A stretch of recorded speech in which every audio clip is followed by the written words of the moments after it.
Yeah, I'm getting that feedback again. Everyone, this is clobbering time. It's clobbering time. Used to have that sound effect. Don't have it anymore. Don't know why, but I don't have it anymore. But Here, let me do the sound effect. Crunch. crunch this, Maybe later. crotcher, Maybe when the kids are asleep, huh? crunch this, mother crotcher. Anyway, here we are, folks. Clobbering times. This is it. Not a. This is not a test. Yeah, it kind of This is. is. Well, it'll always be a test with us, and we tested it for 700 times before on Blog Talk Radio. Yeah, at least you're not. Oh man, that echo's annoying. The friggin' feedback sucks. I'm gonna have to deal with that forever. Anyway, I don't know. This is number one, so famous number ones besides me, and I don't mean Riker. Hmm. There we go. There's a famous number one right there. That's I was highly thinking. significant. I was thinking about that a lot today. Starlog magazine. I posted a bunch of pictures from it just because I like that sort of thing. Well, this is Clobberin Times, number one, legacy number 701. Friends, and if anyone out there, well, it doesn't matter. We will only be on for a short time tonight. You see, so I'm listening to, yeah. All right, well, it sounds good then. I mean, I'm the only one getting the feedback, and now I'm not. It just comes and goes. So it used to happen with a Flash sometimes, I think, or I think it happened with Shoemaker. It was something to do with a headset, because when Flash would call in on the phone, it never happened. So whatever, we're here. Who cares? Who cares? We're getting started. For once, we won't be doing it as a test. For once, we can be heard. For once. And again, well, and as per usual, we don't have a topic. We are going to do some topics, though. Everyone, thank you for hearing this. Even if you're joining us later, or if you're catching this later, it takes a while after the stream for it to go up on YouTube. And of course, yeah, my throat was fine until we started. I'm so sorry. You ready for a bad throat? Yeah, can I turn the mic off? Let's see here. All right, can you hear me now? Can you hear me? Yeah, I could hear you before. It sounded like you're falling down into a well. Well, good. I'm glad it sounded like something. Well, anyway, everyone, yeah, I don't know. Throat was fine until I needed to go on. It friggin' always happened. It happened on the old show, so why not here? I put the word out as much as I possibly could. Perhaps 6 o'clock Central's a bit early, but I can't stay on too long anyway because I'm gonna got 2 straight horrible 15-dayers ahead of me. In the next 2 days, I'm gonna be dead meat by Thursday night, so I couldn't do one Thursday night. But this Saturday, our second official show will be on, and I'll have a good old buddy who's an excellent artist. And any of you fan of Ministers, you probably know him because his name is always coming up on whether Doomcock Show or Nerdrotics or Retro Blasting. And he's a big fan of all of them, and he shows up there. He's a legendary Mark C. That's what we know him by, and I guess I will keep his secret identity safe here. And he's Mark C, and he will be on with me because for many years, and we've known each other for a while now, he has wanted to have a combat. He has wanted to have a trial by combat with me over a special topic to his heart, one that's maybe kind of lost its luster over the years to me just because it's so old, and there have been lots of other things that have been revamped and ruined of mine. But the first really, really, really big thing for me that was ruined, as far as revisionism is concerned, was the wonderful character of Superman. That was in 1986. John Byrne, fan favorite comic book artist and writer, if you can call him a writer, revised him, revamped him, whatever you want to call it, and so he did a big old one of the first of the big overhauls, the big revamps, or revisionist reworkings, if trying to put it nicely. So, but he is of course a big fan of that. How do you put it? Not so much. But he's always and I've told him for years, sure, you come on, man, come on, we'll talk about it. And I've meant to, for sure. It's just that we never got around to it. He's a busy man, but an honorable one, and he wants to. Yeah, he's agreed to come on Saturday night. We'll talk about that and lots of other comics. He really knows his comics and can hold his own in a conversation with anyone about comics. All right, I set you up for a hold his own, and you're not even going to say anything. I didn't want to interrupt you. I could tell you were waxing philosophical about some guy with his hand in his pants. Okay, well that will have to function. That'll do. Yeah, that'll do. All right, yeah, that'll do. So anyway, I may make that. Since nobody really uses Saturday night that I know of, and the Phantom Menace that much. I was kind of recuperating for their big Friday shows and whatnot. Maybe, and I'm rarely doing anything on a damn Saturday night. That's for sure. I may make that my night, and because we got my good retro blasting buddies, they live stream in the daytime. My lovely friend Eris just started her show up. She does that in the afternoon on Friday. Sunday. Listen to me. God damn it. Saturday. So I might take Saturday nights, and I might make that a special topic night, or just call it Comic Book Convo night or whatever, something that we just make that night about comics. Because see, I don't have any constraints as a network like I did on BTR. I could pick any night I want. I'm not sharing the network at any time. I don't have to, I only had certain nights I could use because I was sharing a network. Now I can do any night I want. So yeah, I might do 2 or 3 shows a week now because it's fun. And it's important. So, okay, at least it's fun. The important stuff, So, yeah, I might do that, but that'll be it. We'll do a comic book thing. And, of course, we'll do an open geek show a week. And hopefully if Flash can't make it in later to say hi, he said he probably won't be able to, but he'll be on one day next week or something. We've not forgotten the Flash for any of those who do remember the old show on BTR. But the boy's busy. I've been waiting for a couple of weeks on him to get started, and, just couldn't wait anymore. So that's cool. He'll show up one of these days. He knows he can. Maybe he'll do his own show soon. Yeah. Well, this is number 1. There's the most important number 1 ever, right there. Action Comics. How about that? You mean the one that Rags Morales drew, and Grant Morrison wrote it back when DC revamped him and made it right? Because those Siegel and Schuster didn't know what they were doing. Strangely, no, not what I meant at all. To hell with that was Screw 52 filth. But we could talk. Look, this is the first show, and we both love Superman. Why not start out with a little Superman talk? He was the first one. Look, one of the big reasons we're here, even though Batman was the first superhero I ever saw, thanks to Adam West. I guess Superman was the first one you ever saw, right? Or one of them. Depending on who you listen to, All in Color for a Dime called Popeye the first Arf superhero of them all. And I didn't know what the hell Arf was until I started reading the comics. But I was more aware of Popeye back then from a kid show I watched when I was really little, like 5 or something.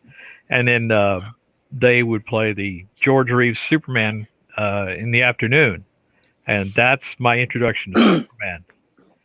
And for some reason, I didn't know about the comics for a long time. I'm thinking maybe I was for 3 years, I didn't know.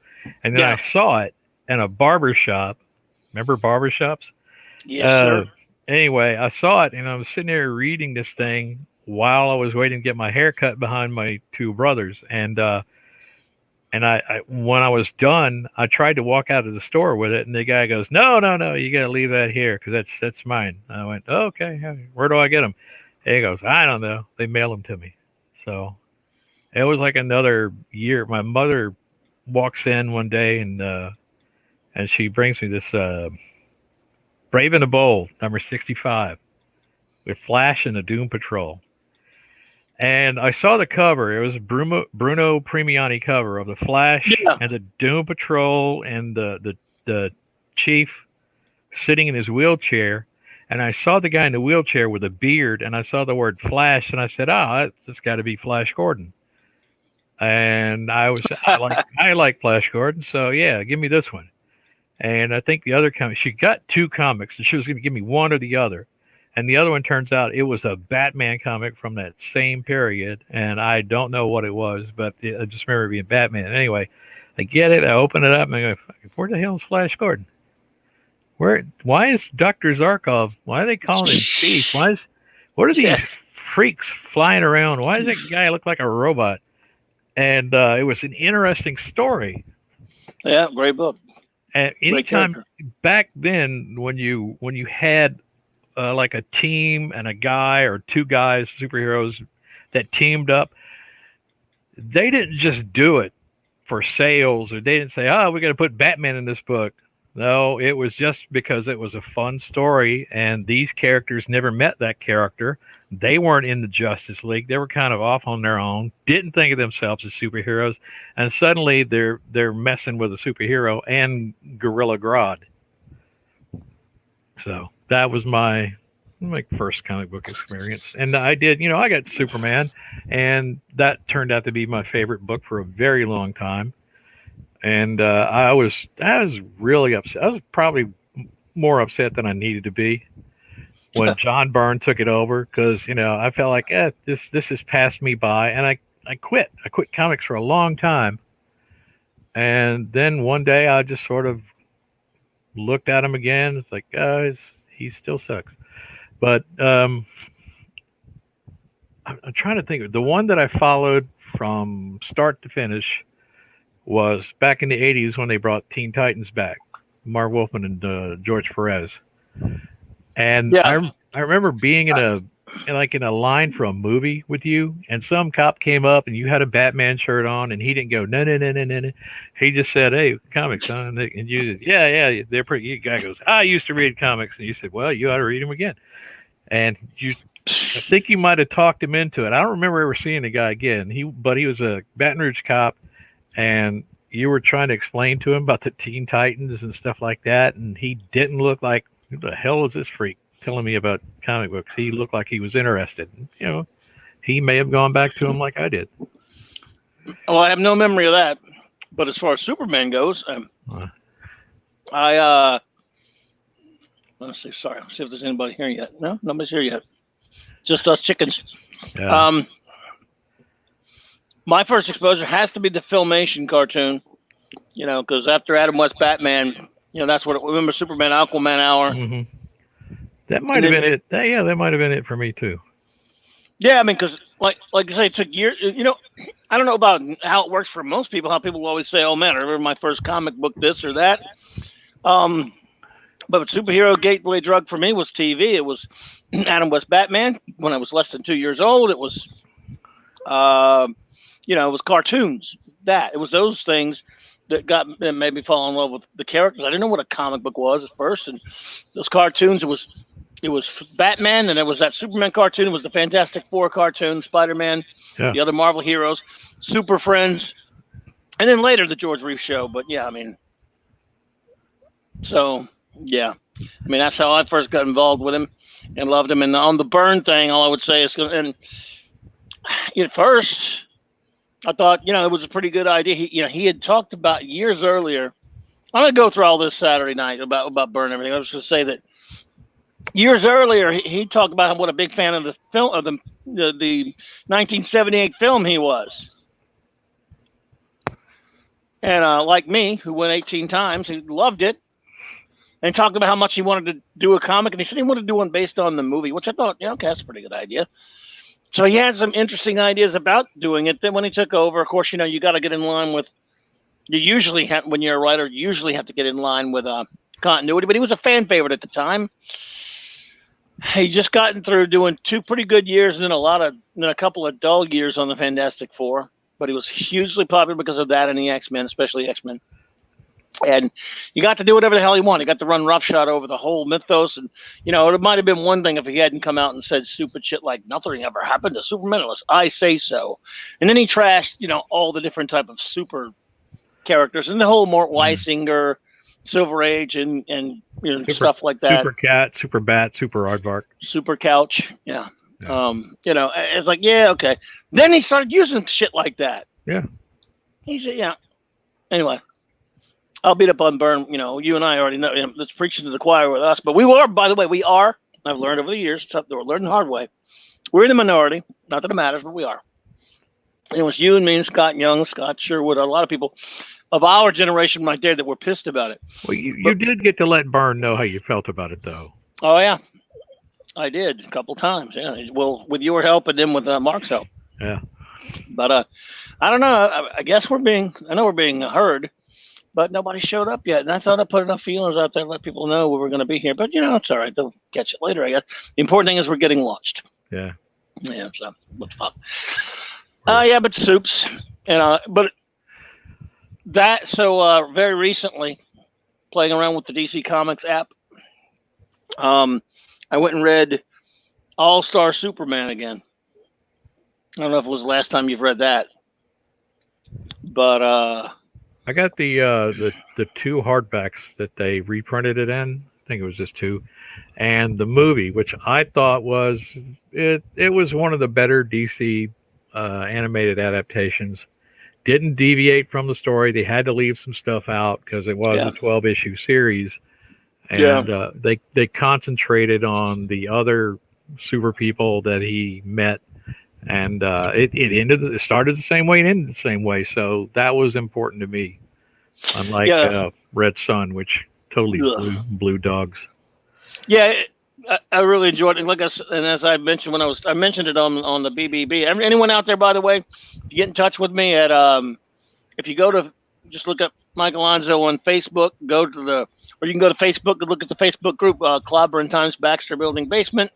Whatever, join up, and you can, if you want to have it, or you could actually send me things on Twitter. You can go to Mike Alonso of Sector 2814 on Twitter.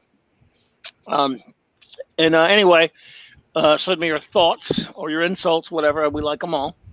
But I don't know where I was going with that. Oh yeah, I was talking about the other day on the group where having a great time on the DC Comics app with all those comics on there, and just using the sling thing, watching, just blowing up that comic art on the big screen is beautiful. But I just reread that again. All-Star Superman, just reread it, and really enjoyed it. I wish it had been longer. The animated movie was really good. I kind of wish there were some things they'd put back in it. Oh, this feedback's annoying. I gotta get used to it though, because not let it stop my flow. I can't hear your feedback, so maybe nobody. Yeah, well, that's fine. No, they can't. They can. It's just that's what I'm saying. I can't let it interrupt my flow, but it really sucks. Only I can hear it. What about your ceiling? Well, at least you didn't go kiss my grits flow. That's something. Hey, can I talk about something that was in the news today, or are we just? I doubt it. Over that. But go ahead. No, I don't know. Anyway, all right. I kind of know Mike Barron. We're not I wouldn't impose and say that we're friends or buddies or something like that, but he knows me. I've seen him at conventions and at Pensacon. When was it? Last year. My feet were killing me. And I stopped by his table and I'm talking to him. And I said, "You mind if I sit down?" And he said, "No, sure," because he had two chairs. So I sat down, and next to him was a table that Glenn Fabry was busy at all weekend, just drawing, making tons of cash.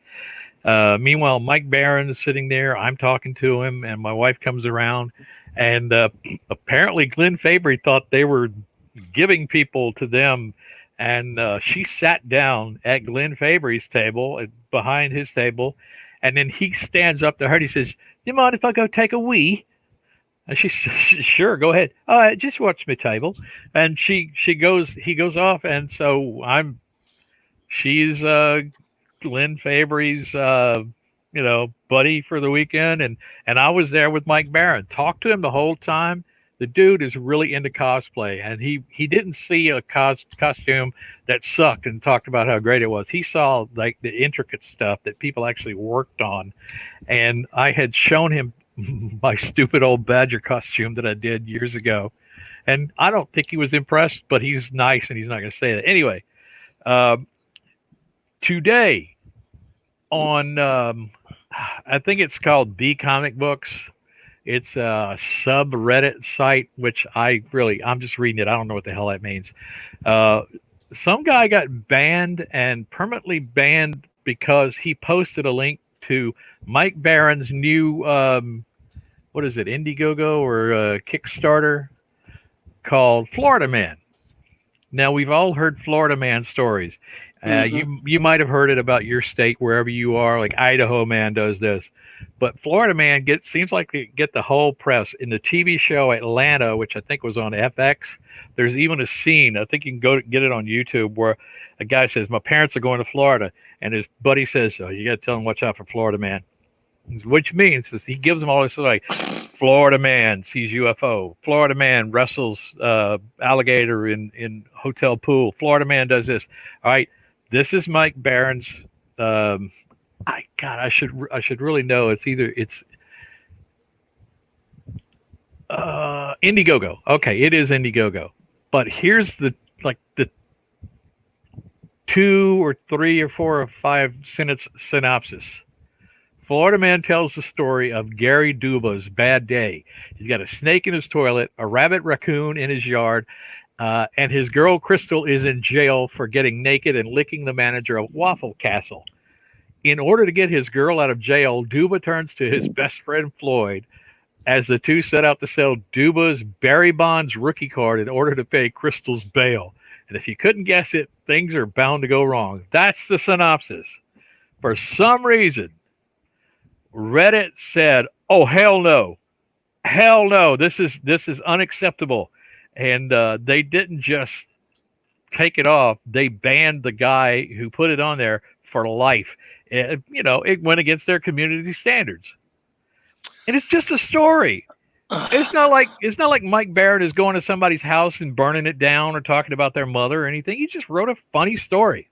And Mike Barrett is a funny guy. If you've ever met him, if you ever see him at a convention, talk to him. You will see how smart and funny this guy is. And I don't see why they did this other than he is Mike Barrett and they don't like him and it has to be something political. But Mike is, he's not going to talk politics at a convention. He will talk to anybody. Yeah. He's friends with a lot of guys. And like I said, I'm not going to say that I'm his friend. I like him a lot. I like his work. One of the first independent books I ever got was Nexus, and I said, "Wow, this Steve Rude," because that was the first thing that I look at is the art. The Steve Rude guy is somebody to follow, and I have been since then. And then Badger came along, and because it had Mike Barron's name attached to it, I got that. And when I sold an entire collection, I sold everything but Cerebus, Mage, Nexus, and Badger. And I still have all of those. But I sold everything but those books because I liked them so much. I even sold old Superman and Batman and Detective Comics because I had been out of work for a year. And as somebody we both know, he says, you can't eat books. Wow. Well, we have some friends who popped in now. They're popping in. Episode number 1 of Clobberin Times. We let Mike Barron's a cool dude. Again, Minimus did not. Since I didn't introduce him, it's fair game. He did not explain who Mike Barron is. For those who do not know, he is a long-time, well-accomplished comic book writer who created Nexus and Badger, and he's written things like Punisher and Archer and Armstrong, and quite a whole bunch of stuff. He's been around quite some time, and he's a very cool dude. Yeah. So, if you want to see him in something, go to Amazon and look for Rude Dude, the documentary about Steve Rude, and he's in it. He's commenting about his partnership with Steve Rude, and that's another thing. If not for Mike Barron, who knows if or when we would have seen anything from Steve Rude. Very good artist, but that was his platform. Yeah. So for those who did not know who Mike Barron was, here in Clobberin Times number 1. I'm just glad we're up the ground, sort of, or at least we're sort of like floating above. Right now we're kind of Ralph Hinckley / Hanley / Hinckley again, because we're kind of flying all over the place. But we're off the ground, and it's not a test show. We've started our streaming, such as it is. Such as it is. Yeah. So. We'll get there. I don't know who's there, but whoever you are, please, I'm very happy to have you here. Thank you so much. Charlie Mack. Charlie Mack is in But here. we do know. Well, we know for sure Charlie's here because he said hello. Our great friend, the great Charlie Mack, who was here, and it's always good to see you, pal. A Not the long, LSU long football time, coach, buddy. but Yeah, close enough. Way the better current- than the LSU football coach. the current alive Charlie Mack. He is alive. Yeah. Yeah. Well, that's the rumor, Yeah. I think he's way alive there. as Doc Holliday would say. Yeah. Well. I'll tell you what. We are open geek talk. So anything else? But I wrote down things because there were some things because I always forget crap to talk about. I don't know. I've heard you talk crap a lot without notes. And I think we should, since it is geek related, say a big rest in peace to Joel Schumacher, the well-known director. And a lot of you might off the top say, "Ugh, he did Batman and Robin." Yeah, but you know what else he did? First of all, he did some good movies, but he also I bring this up because the guy's a class act. He came out and apologized for Batman and Robin. Yeah. Unlike Ruins Johnson, who doubled down on being a scumbag. You know, I really admire Joel Schumacher because he came out and said, "Look, I apologize. I'm sorry if I, did it wrong. I thought I was doing, maybe I was wrong in doing it the way I did it." And he was contrite about it, and he was really humble about it, about Batman and Robin, which is a terrible movie. It makes it a little bit easier to deal with because the guy is a class act, and yes, he screwed up. It's a bad film. But it's not as evil or malicious as Last Jedi or something like that. So, good on him for that. Unfortunately, he passed the other day at 80. He kind of apologized for abusing the privilege of screwing with a character that everybody but him seemed to know. Unlike Rian Johnson, who just says, "You know what? Screw you. I'm going to do the movie I want because I'm an artist." And everybody's going, you're an artist. Okay. But we know these characters and you just came in and played with a script and got your money and ran. Subvert expectations. Yeah, fuck you, man. Can we talk about that one day or now? Do it right now. Subverting the expectations. It's subverting expectations. Okay. Let's say, who is it? Snow White. Was she the one? Yeah, Snow White was the one who fell asleep, and Prince Charming came along, took the apple out of her mouth. Okay, in a Rian Johnson Snow White, all right, Prince Charming comes along, and she's laying there under this glass, and she's got this piece of apple in her mouth, and Rian Johnson's going to say, "Well, let me pull this glass off of her and see what's going on." And he looks around, he digs in her mouth, he finds the apple, he goes, "Oh, an apple, I'm hungry," and he throws it in his mouth, and he dies. So, wow, I didn't expect that. My expectations were subverted. Yeah, that's just look. It means you don't have original ideas. It means you twist other people's original ideas around, and you make them worse. And it also means you have some animosity towards fans of whatever property you have to be working on. You don't like fans in general, and sadly, this is probably the largest and most famous example of something like that. But that's 2017. This has been going on. It went on in comic books for a long time, where jackasses would take over a certain comic book character or something like that.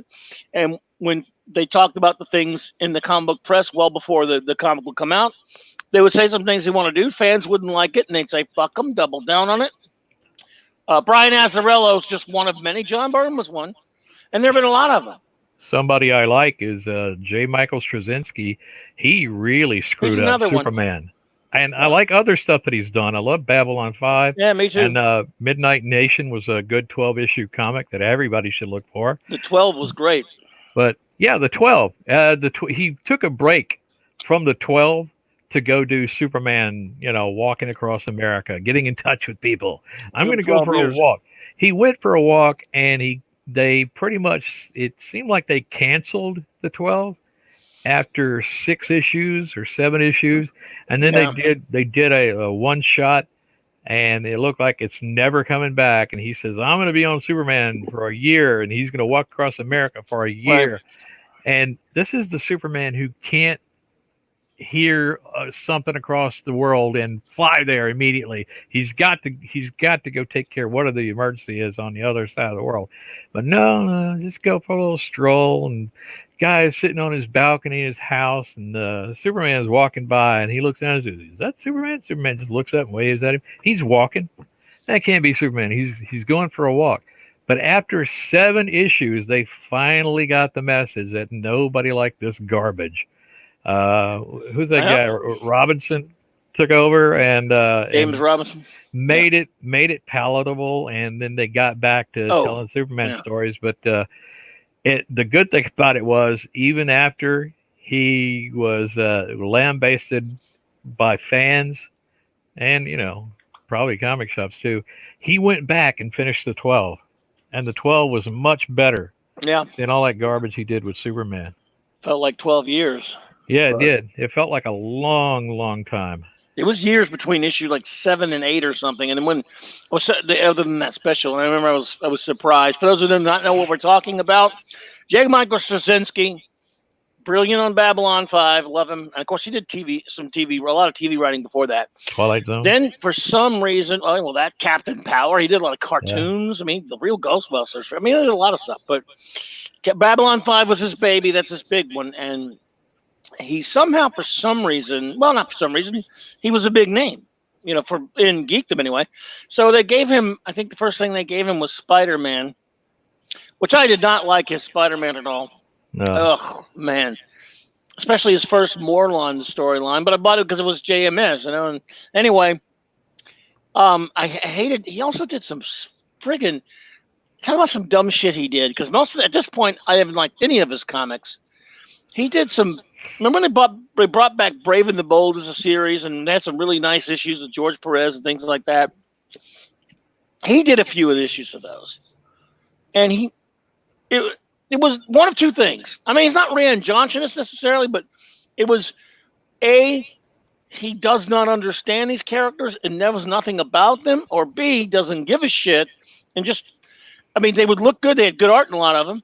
And you're like, that Superman would never act like that. Batman would never act like that. The Flash would never do that.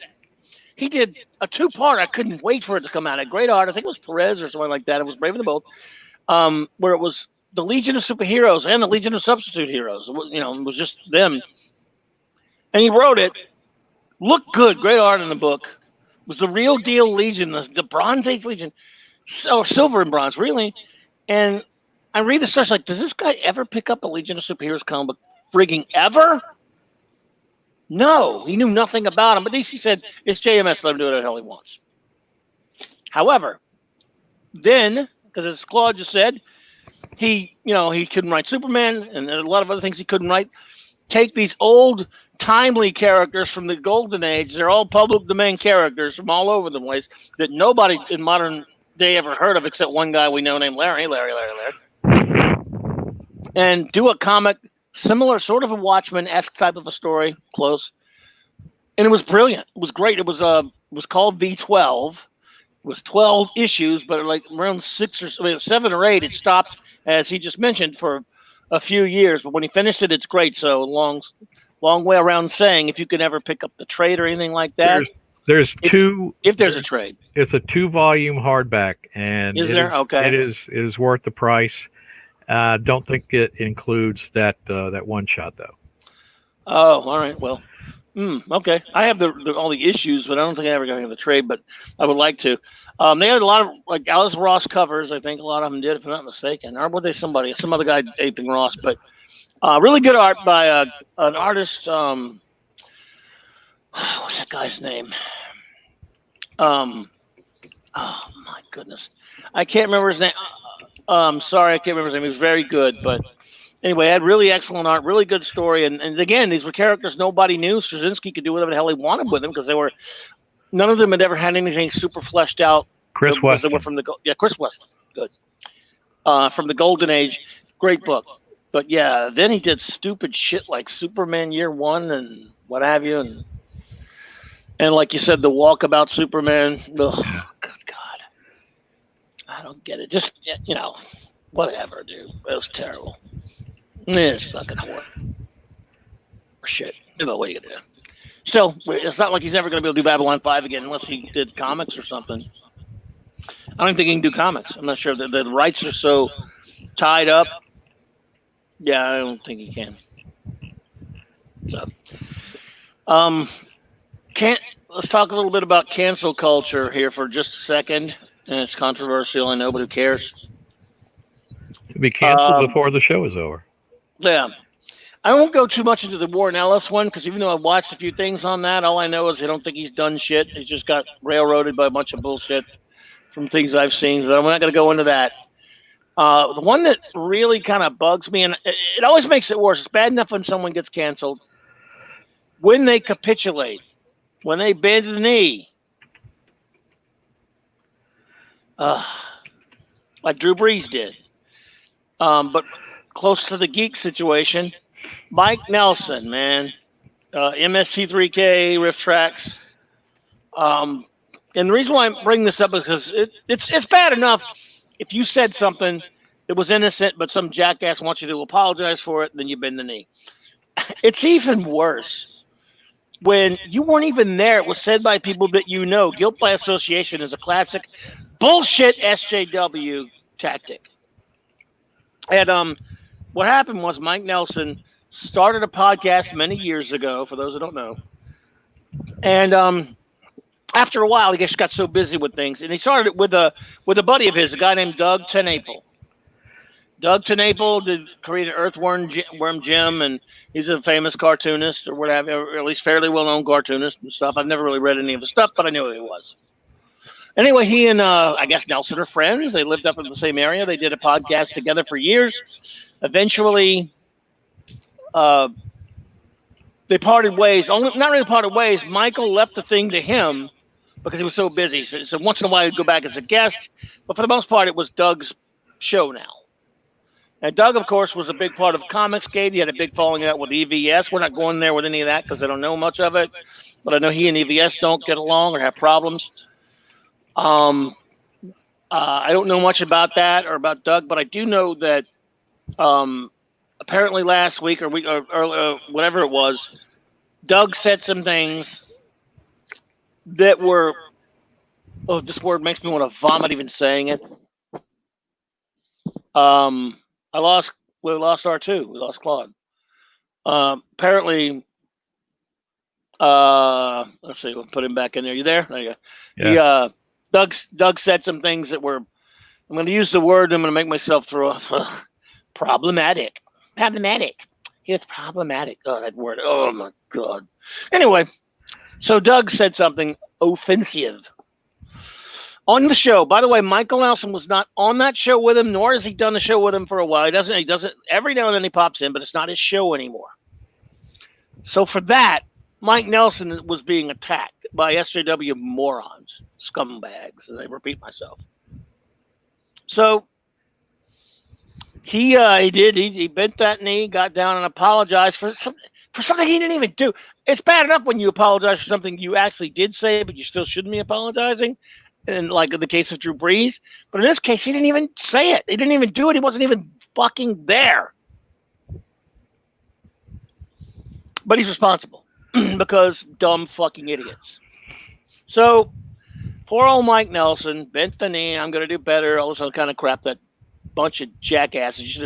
And it just to the point because I had been spending, yes, it's stupid. I've been spending a lot of time on Twitter the past couple of months. I mean, I still like promote the show and stuff on there and everything. But, you know, I don't do any politics on Facebook. But on Twitter, I will just retweet stuff, man. I get attacked for it a lot. But I put a lot of geek stuff on there as well. And I read it a lot to find out what's going on in the world. It is a good place to keep up with things that are happening and stuff. But Twitter is a fucking, it's a sewer. I like what Ricky Gervais said. He said Twitter is like getting to read the bathroom wall of the world or something along those lines. And he's right. He's right. It's and so just the past few days, I've limited my Twitter. Just like I went on there, like I'll retweet something or I'll put something about the show. I'll look like once or twice a day maybe and not stay on there. And it turns out, much like intaking less calories, which is something I don't know much about, granted.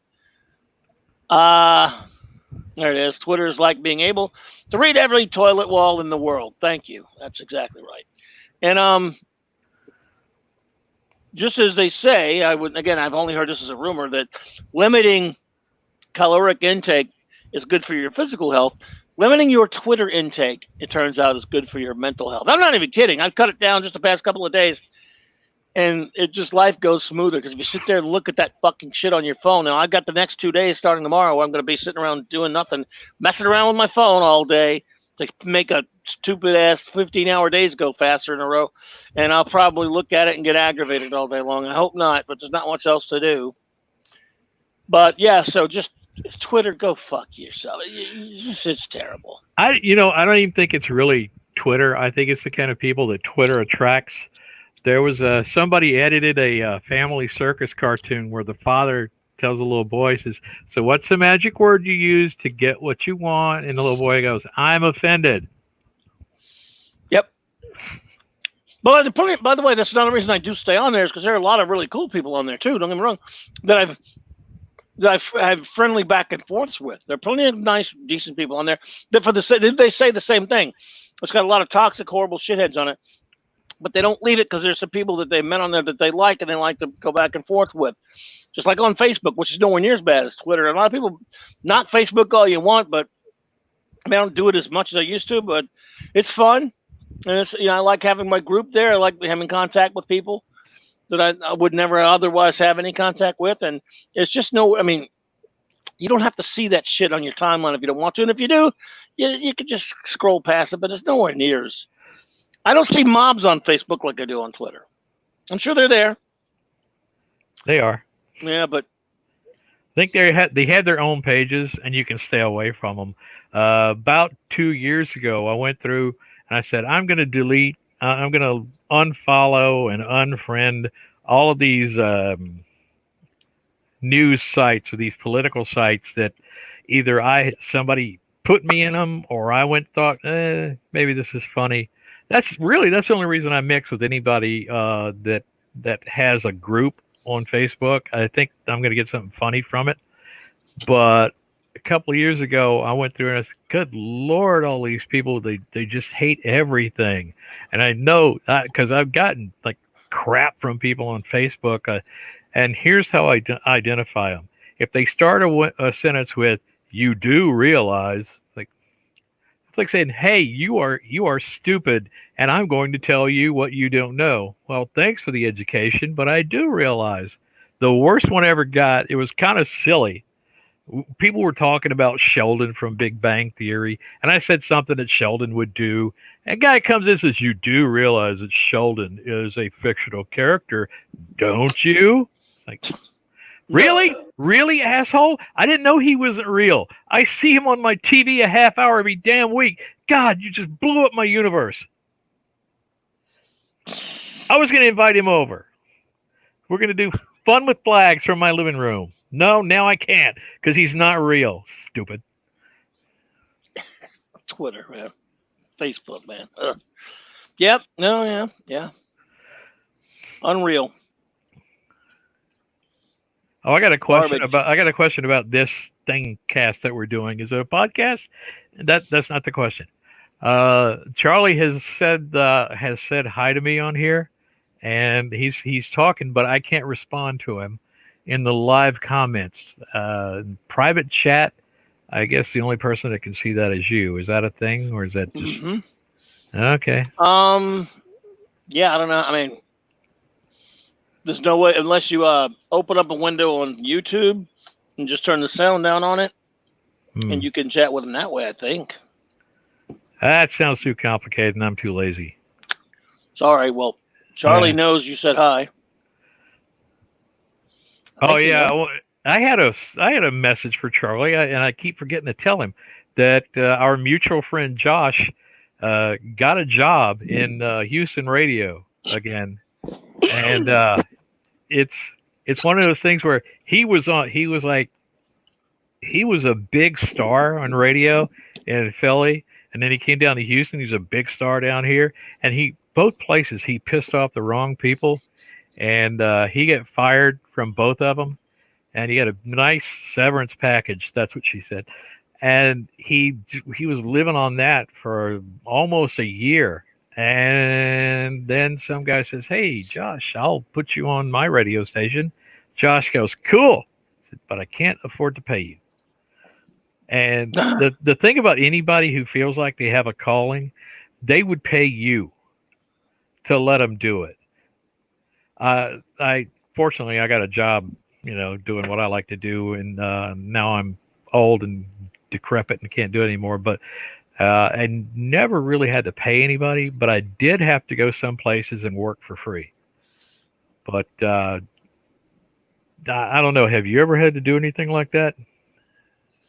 What, work for free? Yeah. No. Like, Well, I don't know. I don't think did so. you, No.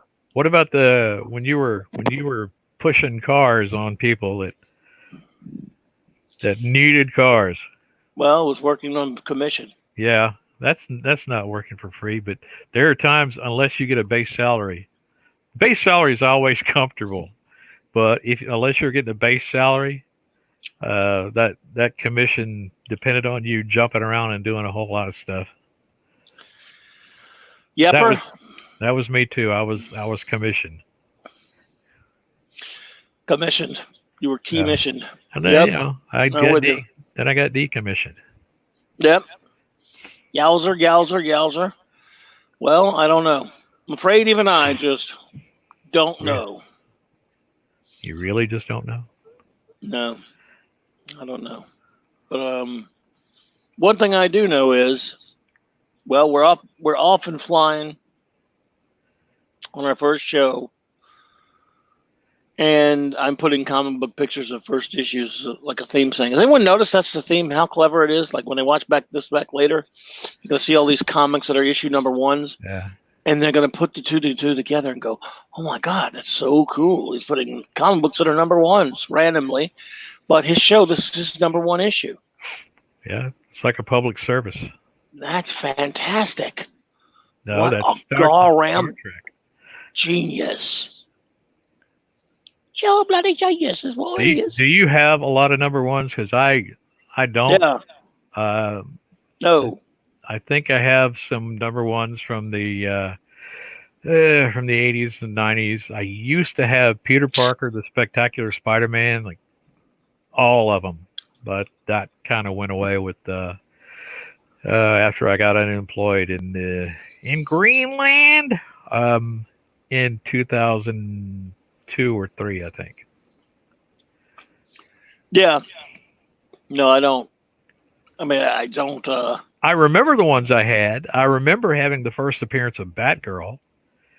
I remember having a lot of old Batman detective comics and Action and Superman. Yeah, that wasn't a number one, but yeah. No, it wasn't. But they were stuff from the 60s. The oldest comic I have now is a Captain Marvel from the 50s, I think. I'm not even sure what the number of it is, but. It's in good shape. It's not awesome. I would say it's about a 4 if I was to grade it, but I don't grade comics, so I just get them. Nova, the man called Nova, even though he was 17. Man, I was so excited when this comic came out. Me too. Oh my God, I loved it. And off when they canceled it. Yeah, but when they canceled it, it had been a year by Infantino at his worst. I think I left. Yeah. Man, I was mad when Sal Buscema left it. Yeah. You go back and you think Sal Buscema. But you know what that makes me think of? Do you remember a guy? Of course, those who don't know, we go back to like 1983, Minimus and myself, where we met in a comic book store that I was working in called Southland Comics. And I bring this up because it was a very interesting chap that used to come over there by the name of Dwight.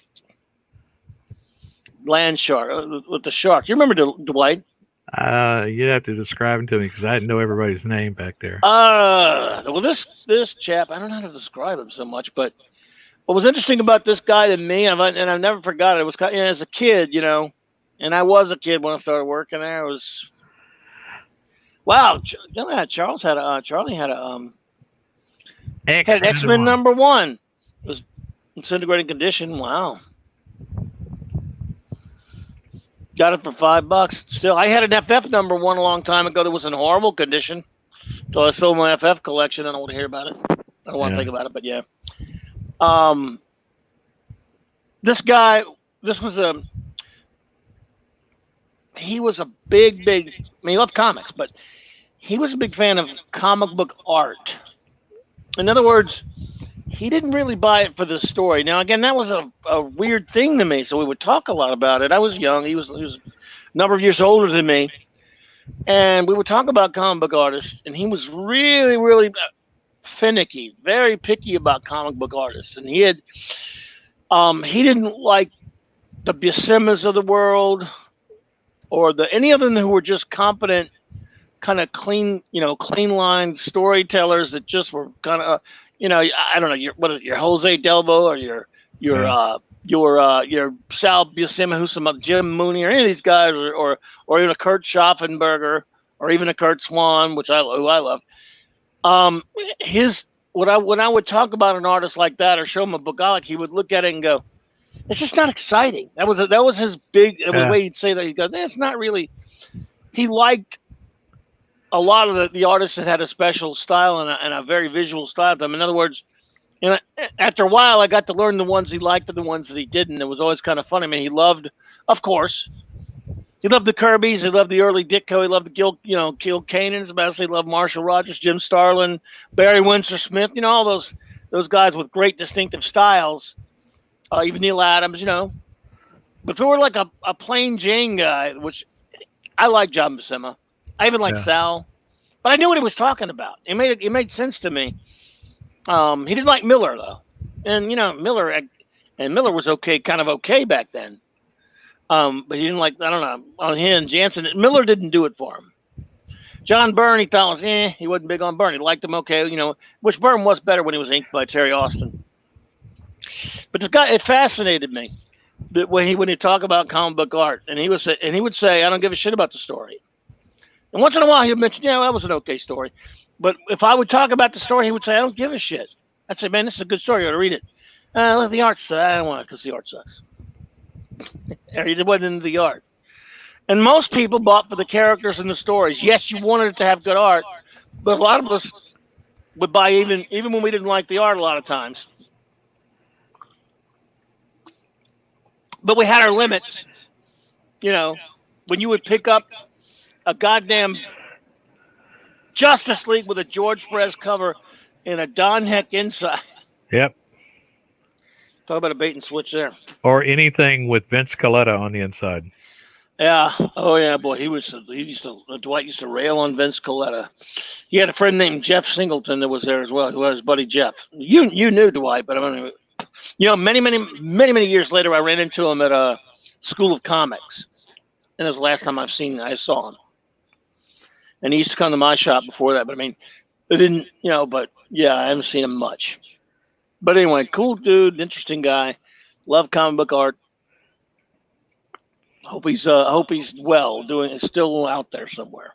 Well, I've been collecting comic book art for a couple of decades now, and you gave me one for, I think, for my birthday one time. You gave me a Kirby page. And it's in a plastic sleeve where nobody can touch it. I had it on the wall for a while, but then I realized, what if somebody comes in here and sees that and they bust my window to steal the Kirby page? But then no, it's tucked away somewhere nice. I have that's the one I got at we got when we both met Kirby the first time. Yeah. Captain Dallas America number 10 something. Anyway. But we got to meet, you think about this, we got to meet a lot of artists that we really liked, but there was a time when we knew nothing about these people, not a thing. We would see a name on a page and that was it. Yeah. We didn't meet Joe Kubert, but we saw him at the pool at Dallas Fantasy Fair one time when Frank Miller was there, and Kirby was at that one too. But I can't really say that I know a lot of these people. Friends, of course, with Roland Paris and John Dell and Derek Donovan, Stephen Butler. Stephen Butler sent me a message today, and it just says, Yo, Larry. And I looked at it, I was like, did he send us to the wrong? Oh, no. He sent me a drawing of Badger. And, Stephen Butler used to draw the Badger many months ago, long time ago. And we still see him once in a while when you go over to Yep. Three Alarm Comics in Biloxi. Or some of those cons, yeah. Great Or guy. Con, Steve, he's always there drawing. Sometimes he has this daughter who is a really good colorist there with him at the table, and she's doing some really neat stuff too. But when Stephen Butler just on a whim sends, like, I don't know if he wants to sell it. We may need to talk, but it's a picture of the Badger in pencil, and my wife saw it and said, "Wow!" She's like, "That's just pencil?" Yeah, Stephen Butler. He's one of these guys. He's what you would call a stalwart. You can depend on him to do anything. I think for the longest time though, he was doing Sonic the Hedgehog, the comic book. And I didn't know that Sonic the Hedgehog had a comic book until he told me he was doing it. It's like every time I go to PizzaCon, I got to go over to Tony Isabella's table because I love Tony Isabella. Don't talk politics or anything like that with him, but I talk about his stuff. And when I tell him, I tell my wife he wrote this, and this, and I thought, oh crap, Champions #1. I packed it and I don't have it with me, so I went down to the floor at this convention, and I'm looking through, and I found a Champions #1, and I thought it was going to be expensive, and it's $3. And I felt like it was an insult to Tony Isabella that I was bringing this $3 comic for him to autograph. I thought it was going to be like 15 or 20. Champions #1, Hercules. Who else? Angel, Iceman, Ghost Rider, Black Widow. Yeah, but Tony signed anything you put in front of him. That's good. Good dude, then. Yeah. No, nice feller. That's all that matters, really. Yeah.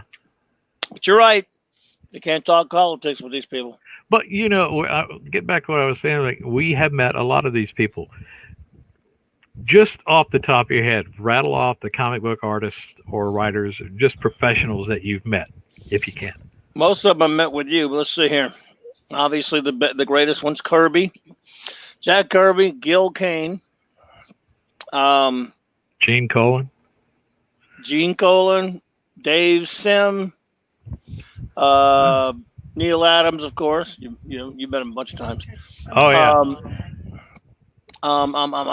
I'm Frank Miller, Mobius. Remember? Yeah. Yeah. Will Eisner. Yep.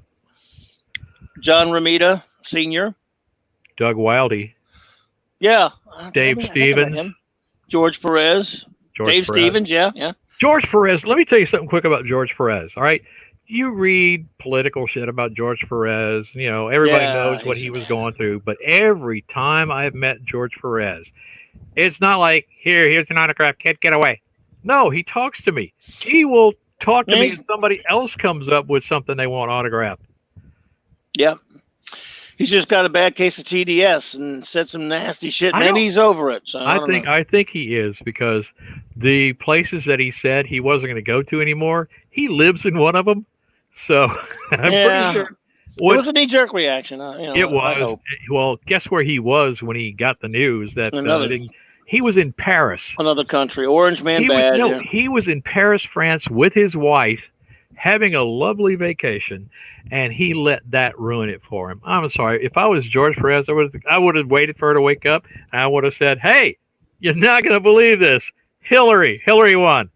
Fantastic. And we can't wait to get back to America now. And to get back, she finds out it's the other guy, and she goes, oh, fuck you.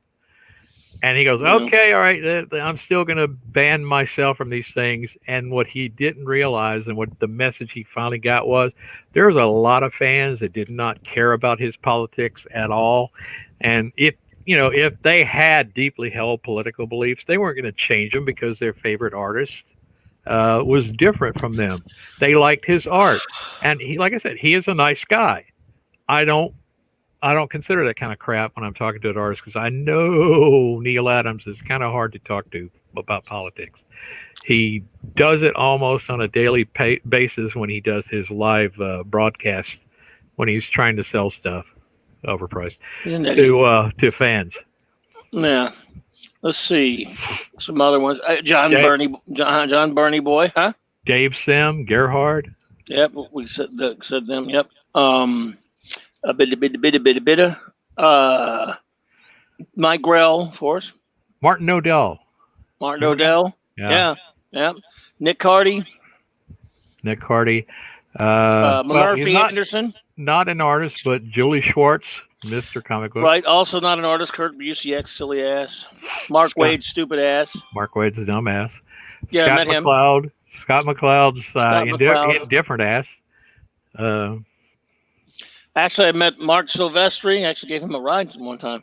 Drove him from the airport, picked him up for a con. I'm not his biggest fan or anything, but he's a cool dude. Let's see here. Gary Groff, not an artist, but met him. Harlan Ellison, but he has written some comics. Yeah. A bit. Who was it?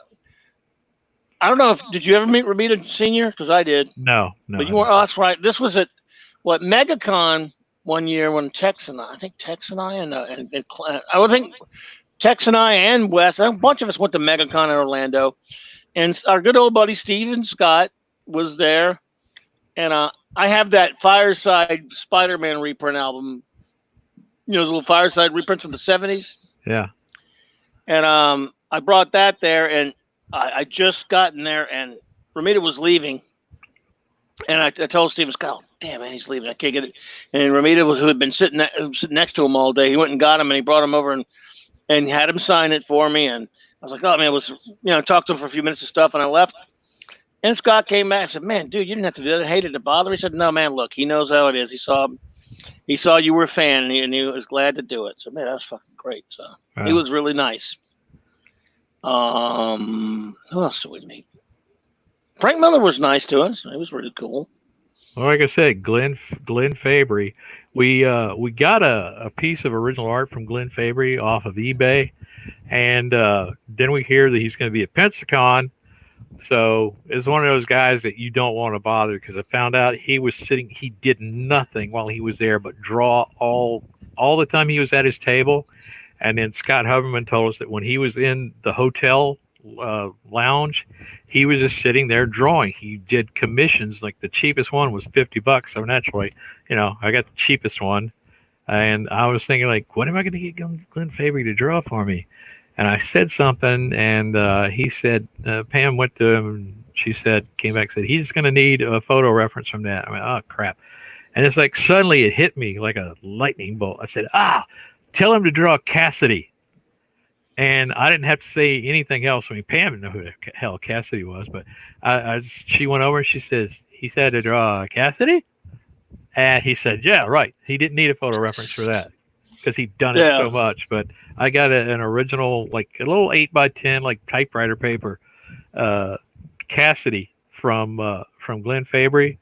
And it's done in black ink, but around his mouth, he used like red ink for the blood coming out of his mouth. Yep. He's pretty good, man. Preacher. Again, Steve Rude. Met him a couple of times. Oh, yeah. I don't know if I met Steve Rude.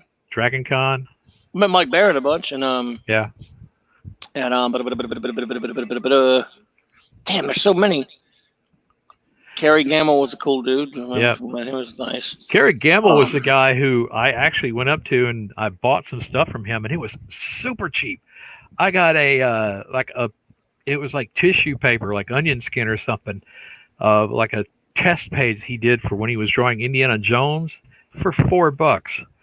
And I got a small page of a rough for a cover to Wonder Man for $2. And I was broke, or I would have bought more because it was Kerry Gamble. But I did get to ask him a question. Remember, he did the what was it, like the 20th anniversary Fantastic Four? He did the first part of that anniversary issue, and it was inked by Vince Scaletta.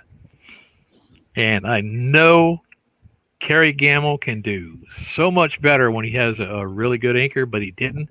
And I said, so I want to ask you, did it bother you that they got Vince Scaletta to ink your your stuff in that Fantastic Four anniversary issue, and through gritted teeth, Carrie Gamble said to me, "No, it didn't bother me at all." Yeah, Oh, that was a long time ago. Hey, you remember all that stuff? Yeah, Pat Broderick, Mike yeah, Pat Grell, Broderick. Yeah, I met Mike him. Grell. Yeah. We met some of these guys at Three Alarm Comics in The Biloxi. great, yeah, Three Lord Comics in Biloxi. Yeah, that's right. Three Alarm Comics in Biloxi on Lemoyne Biloxi. Boulevard for all your comic booking needs. Murphy Anderson. I never met Murphy Anderson. You did. I wish And I I had talked to him been. on the phone once. Yeah. I wish I had been going to conventions when Kurt Swan was still alive, but I think That's the one. Never got to meet him either. Damn it. he died in what, like 96 or 94. Yeah, I don't know if he ever came to any cons here, but Damn, William Stout. yeah, that was your buddy William Stout. Yeah, I got to talk to him. Bother him a lot. Got a Lon Chaney Wolfman drawing he did. Yeah, Steranko. I never met Steranko. I saw Steranko. I was standing in line. Well, I didn't meet him either. Then I stood right in front of him, though. Well, I was standing behind a guy who was talking to him for a long, long time, and the guy wouldn't go away. And I wanted to get Steranko's $50 book. And I was standing there with the money, and he looked over at me, and he looked back at the guy, and apparently talking to the guy was more important than getting $50 from me. Anyway, didn't really meet him, but I did meet Bernie Wrightson. Yeah, I met him too. Met him a couple of times. It was at cool. Dragon Con. I went to his table and he wasn't there. And the girl that was there said, he went outside for a minute. And I said, all right. So, no, when he'll be back? She goes, it's just been gone for a little while. It's probably going to be like a half hour. Okay. So I came back again a half hour later. And no, he's not there. He came back and he left again. All right, whatever. I go back out, just walking around the damn dealer's room. And I come back and he's there. And again, you have a guy talking to this legend that you want to talk to. And I'm thinking, well, this guy wants to talk to him too. Let's see where this goes. I'm just going to stand here. And again, he looks over at me and I realize what it was. This is at the same convention that Steranko gave me a look and then looked back at the guy. He gave me that same look. And basically the look was, rescue me from this asshole. Because the guy, I'm listening to him now, he starts talking about himself and all the stuff that he's done. You're there in front of Bernie Wrightson, and you're trying to impress him. Screw you, Jack. Get on outside. Try to tell it to a teenage girl in an alley, maybe get arrested. Oh, I remember when I was doing this, and I worked for Disney and Paramount, blah, blah, blah. And then the lady who had told me twice that he was gone and, when I could come back, the lady tapped Bernie Wrightson on the shoulder, said, excuse me, this gentleman has been here 3 times to see you. And he goes, oh, yeah? And he looks at the guy who couldn't shut up talking about himself. He goes, well, good luck. And that was it. Good luck. And he went away. So I got a couple of things from him. I got him autographed. And then he gave me like this little print from the stand and autographed it. I thought that was pretty cool. And a few years later, I caught him where he was. I caught him a few years later when my wife and I went to Dragon Con. I said, hey, you're Bernie Wrightson. And he apparently was aware that he was Bernie Wrightson. So he went outside. He went outside to smoke a lot. And I think that's probably what ended up killing him. So Pam took a picture of me with Bernie Wrightson. And that's like the only evidence that I have that I met him, except, the 2 things that he autographed. But, sad that Barney Wrightson was a really cool guy. And I think he had, he died. Didn't he have cancer?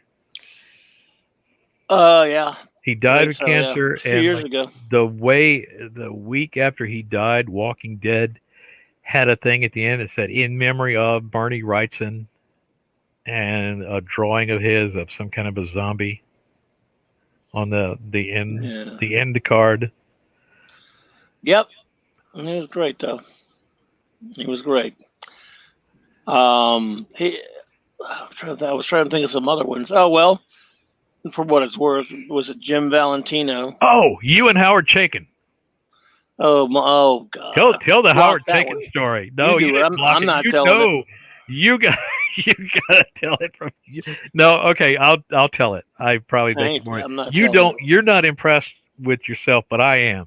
Um, as this is at CoastCon in Biloxi, I'm pretty sure they still do it, but it's been scaled down over the years. But one year, Howard Chaykin just had to go to the Mississippi Gulf Coast. They didn't even have casinos back then, so other than fans, there was really no reason for him to go there. So Chaykin was there. I got our friend Dave to introduce me to him at a breakfast buffet in the hotel, and he had disdain for his fans, as far as I could tell. He didn't like anybody coming up to him. He's a dick. Later, I apologized to him for disturbing him and his girlfriend at the breakfast. And we're walking. He goes, "Okay, he said, "That's okay. You'll probably say something even more stupid later." I'm, oh, well, I'm getting insulted by a professional. So we're walking, and I realize we're going towards the men's room. And he says, stops at the men's room. He says, "Well, I got to do this by myself unless you want to come in too." I said, "No, you can handle it," and walked away. But later that same day, he was giving a talk in one of the panel rooms, and we were all following him in, and you were like following. I mean, you were behind him. Now, Howard Chaykin is not a big guy. He's shorter than me, and kind of skinny, kind of small. Yeah, it's a runt. It was a runt. Anyway, it's something that runs with the runt too. But Yeah. he's walking in front of you, and you and he are having this discussion about who created what, Jack Kirby or Stan Lee, and he was giving the credit to Stan Lee, and you said something like, "Oh, you were there," and he goes, "Don't be an asshole," and he turned around and he looked, and I think he navel gazed you, but then he looked up, and it was like that music from The Incredible Hulk. And he looked up, he saw you there, and he's, "Okay, I got to get up on stage and do this talk. You have a nice day." I remember it slightly differently. Well, I paint these things in my mind. I mean, I remember it. That's basically it, though. I was sitting there. I thought it was after his show, his stupid talk that he gave, where he stood up there and insulted you. Said if you're over 30 years old and you're reading Teen anything, because Teen Titans was a big book at the time, then you should grow up or get a life. He's fucking. He was up there. I guess if you're not sucking American flag and saying it's the greatest comic book ever, something's wrong with you. Black Kiss was his book at the time. That and this shitty Black Hawk and his Shadow books, which I can understand. He's a fuckhead. Even though a good friend of ours worked for him. Yeah. The great Richard Ory. Good buddy. Good dude. Fantastic Richard Ory. Yes. But I thought it was when I was standing there afterwards talking to Bill and Carl Conrad and a few other people and going off about Stan Lee or something, and he walked up and butt in and said, hey. And his words, I know his words for sure were, "Don't be a shithead." Yeah. Don't be a shithead. And I gave him some kind of look. Words to live by. Yeah. All I know is I don't know. I just gave him kind of a look because I was human size back then, but still way bigger than that motherfucker. You're taller than him. What is he, like 5'6"? Yeah, I mean, who isn't? I'm only 5'8", and I was taller than him. Yeah, everybody's taller than him. Yeah. And I just gave him some kind of look, and he just kind of went away. So yes, my restraint, considering what I was like back then, shit. Yeah, cause big time restraint, because I wasn't very good at self control back then. Well, I kind of got an inside look at what he does for a living. I said, "Hey, I would like to I'd like to buy a con sketch from you," and he goes, "Oh yeah, really?" I said, "Well, it's a little bit more complicated than that." And I said, "Well, I got one like a few years ago from Gil Kane at Dragon Con," and he goes, "Yeah, okay." I said, "What? Just anything that you can draw up. I'd love to have something of yours." And his girlfriend, I can't remember her name. She was his colorist at the time. Anyway, she's trying to explain to me the process that he goes through and the technique that he works with. I was like, basically, doesn't he just blow up pictures and trace them? And okay, I didn't say that, but I'm guessing that other people would know for sure because when you saw a Howard Chaykin drawing, you were probably looking at a Richard Ory drawing, Yeah. especially the coloring. Richard Ory is like one of the best colorists in the business, and he did he did Golden Age. That how many That's right. issues of that? It was 4. And a prestige format. There were a lot of pages yeah, by Paul Smith, and that was a beautifully colored book. He was great. and I finally found it in a hardback, ordered it, get it, and it says on the cover, what is it? Charles Robinson and uh, yeah, Paul Smith said it on the cover, and I sent a picture of it to Richard. He goes, I didn't even get cover credit. It's like I didn't know that he didn't know about it. So I'm looking around it, and it was on the inside. There was an article in there about Richard Ory by Howard Chaykin, praising him. And on the inside back flap, it had all the writer, the artist, I don't know, colorist, Richard Ory. So I sent it to him. I said, well, at least you got flap credit. Yeah. That was a great comic. By the way, Charlie, you're a big fan of Golden Age characters. Did you ever read the miniseries, 4-issue prestige from the 90s called Golden Age? It was an Elseworlds book. Yeah. So I don't know if you're hearing me, Charlie. That'd be one. I mean, you probably have read it though. It was just originally titled The Golden Age, and when they reprinted it, it was called Justice Society: The Golden Age. Yeah, but it's called Golden Age. Yeah. Yeah. But yeah, it's a good one. It was I liked it anyway. I don't know what you thought, but I really liked the art as well. Charlie, let's see. Well, they did. That was some early subverted expectations thing because they made a hero into a villain. Kind of, but he wasn't really his. It was yeah. It was I won't spoiler it. Well, I don't care about spoiler. I'm just saying, in case Charlie hasn't read it. But yeah. So some subversion going on there, I guess. but it was the good kind. Yeah, it was really good. I'm out. I really liked it there, Charles. It was cool. Let's see if he answers. I don't know if he's hearing us right now, but he is out there somewhere. So anyway, I'm going to reread that soon. I've been rereading. I just reread All-Star Superman, like I said, and now I'm rereading Justice by Alex Ross. Yeah. Manny, did you ever read that? Yeah. Is it is Golden Age on the DC Plus DC app or whatever? I think so. Yeah, I think so. Pretty sure it is. Pretty sure it is. What about the one where it was Alex Ross and Dougie Braithwaite? Yeah, did Justice. one called this one was called Cry for Justice. Alex Ross did all the covers, but the lettering was such that you had to look right at it to see what it said. It was called Cry for Justice. Well, I'm at a comic shop, and Cry for Justice had some kind of a long hiatus somewhere in the middle. And a guy came in, and he was looking for that book that had been coming out. Has it come in? And the guy running the shop goes, what's it called? He goes, well, it's a DC book about the Justice League. And what's it called? Gay for Justice? The word cry was written in some kind of angular letters. It was Cry for Justice. Never heard of that. I know that there's one called Justice that was written by that Jim Kruger, and it was Braithwaite and Alex Ross did the art for it. It was 12 issues. But this was another thing I'm talking about. It probably wasn't Alex Ross then, but they did realistic painted covers too. Huh. Google it, mofo. All right. I will Google the cripes out of it.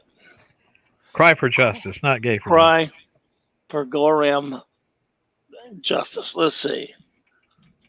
Cry for Justice. Cry for Justice. Okay, that's what Google's for after all. Okay, the artist was Mauro Caccioli. Yeah, I see what you're talking about. That's James Robinson, Mario Casco, whatever. Caccioli. Why did he draw? When was this done? Because he drew friggin' Luther on the cover that looks sort of like what's that actor's name? Shit. You know the actor from the bad guy from Passenger 57? No. I thought he was going for a Kevin Spacey, but more look at it, he looks like Luther looks like that guy.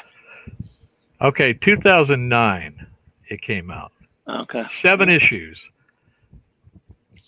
Never read it. It's by James Robinson, so maybe it's good. I don't know if I want to. Gay for Justice. That would be a great title. Covers are interesting. Yeah.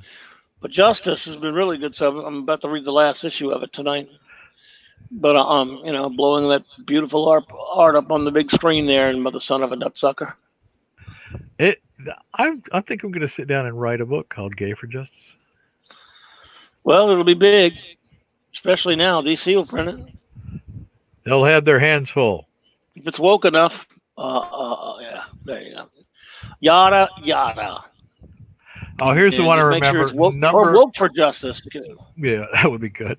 Number 5 of 7 has, I guess it's supposed to be Freddie Freeman kissing Supergirl, like seriously lip lock with her on the cover with Golden Age Flash and Speedy or Red Arrow, as he was being called at the time, I guess. It's a long-haired Captain Marvel type. That's why I said it's probably Freddie Freeman, because I don't know that Billy Batson would do that kind of shit. Huh. I'm afraid even I. There's a picture here. He does look like Kevin Spacey. Well, I thought that at first, but I'm also thinking about that actor from who played the bad guy. I forget his name on that stupid Passenger 57. I don't know. Wesley Snipes. He's a musical genius. Yeah. What in the hell? Crap.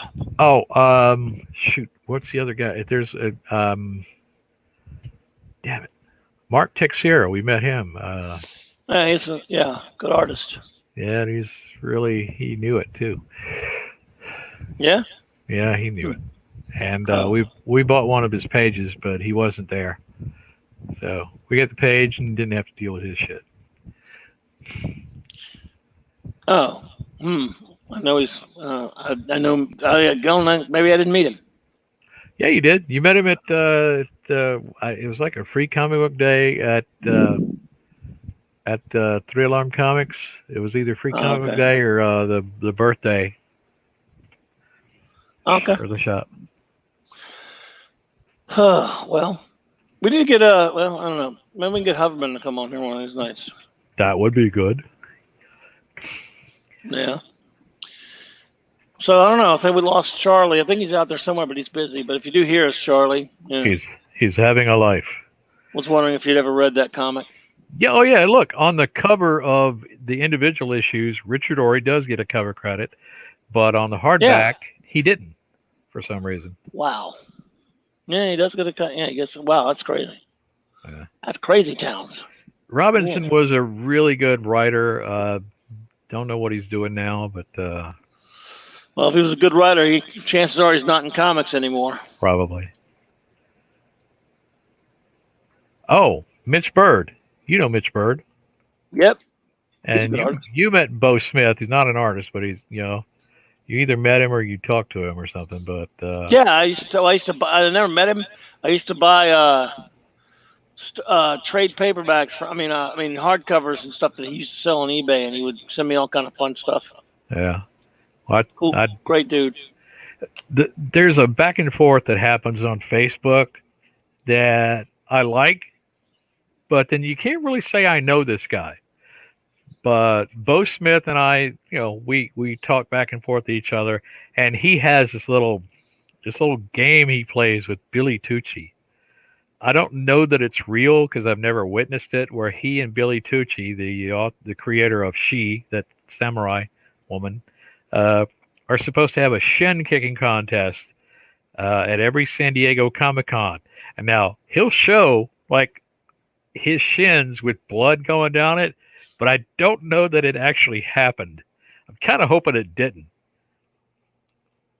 But Billy Tucci is another one of those guys who will go on Facebook Live and respond to anybody. Oh, Dave Dorman.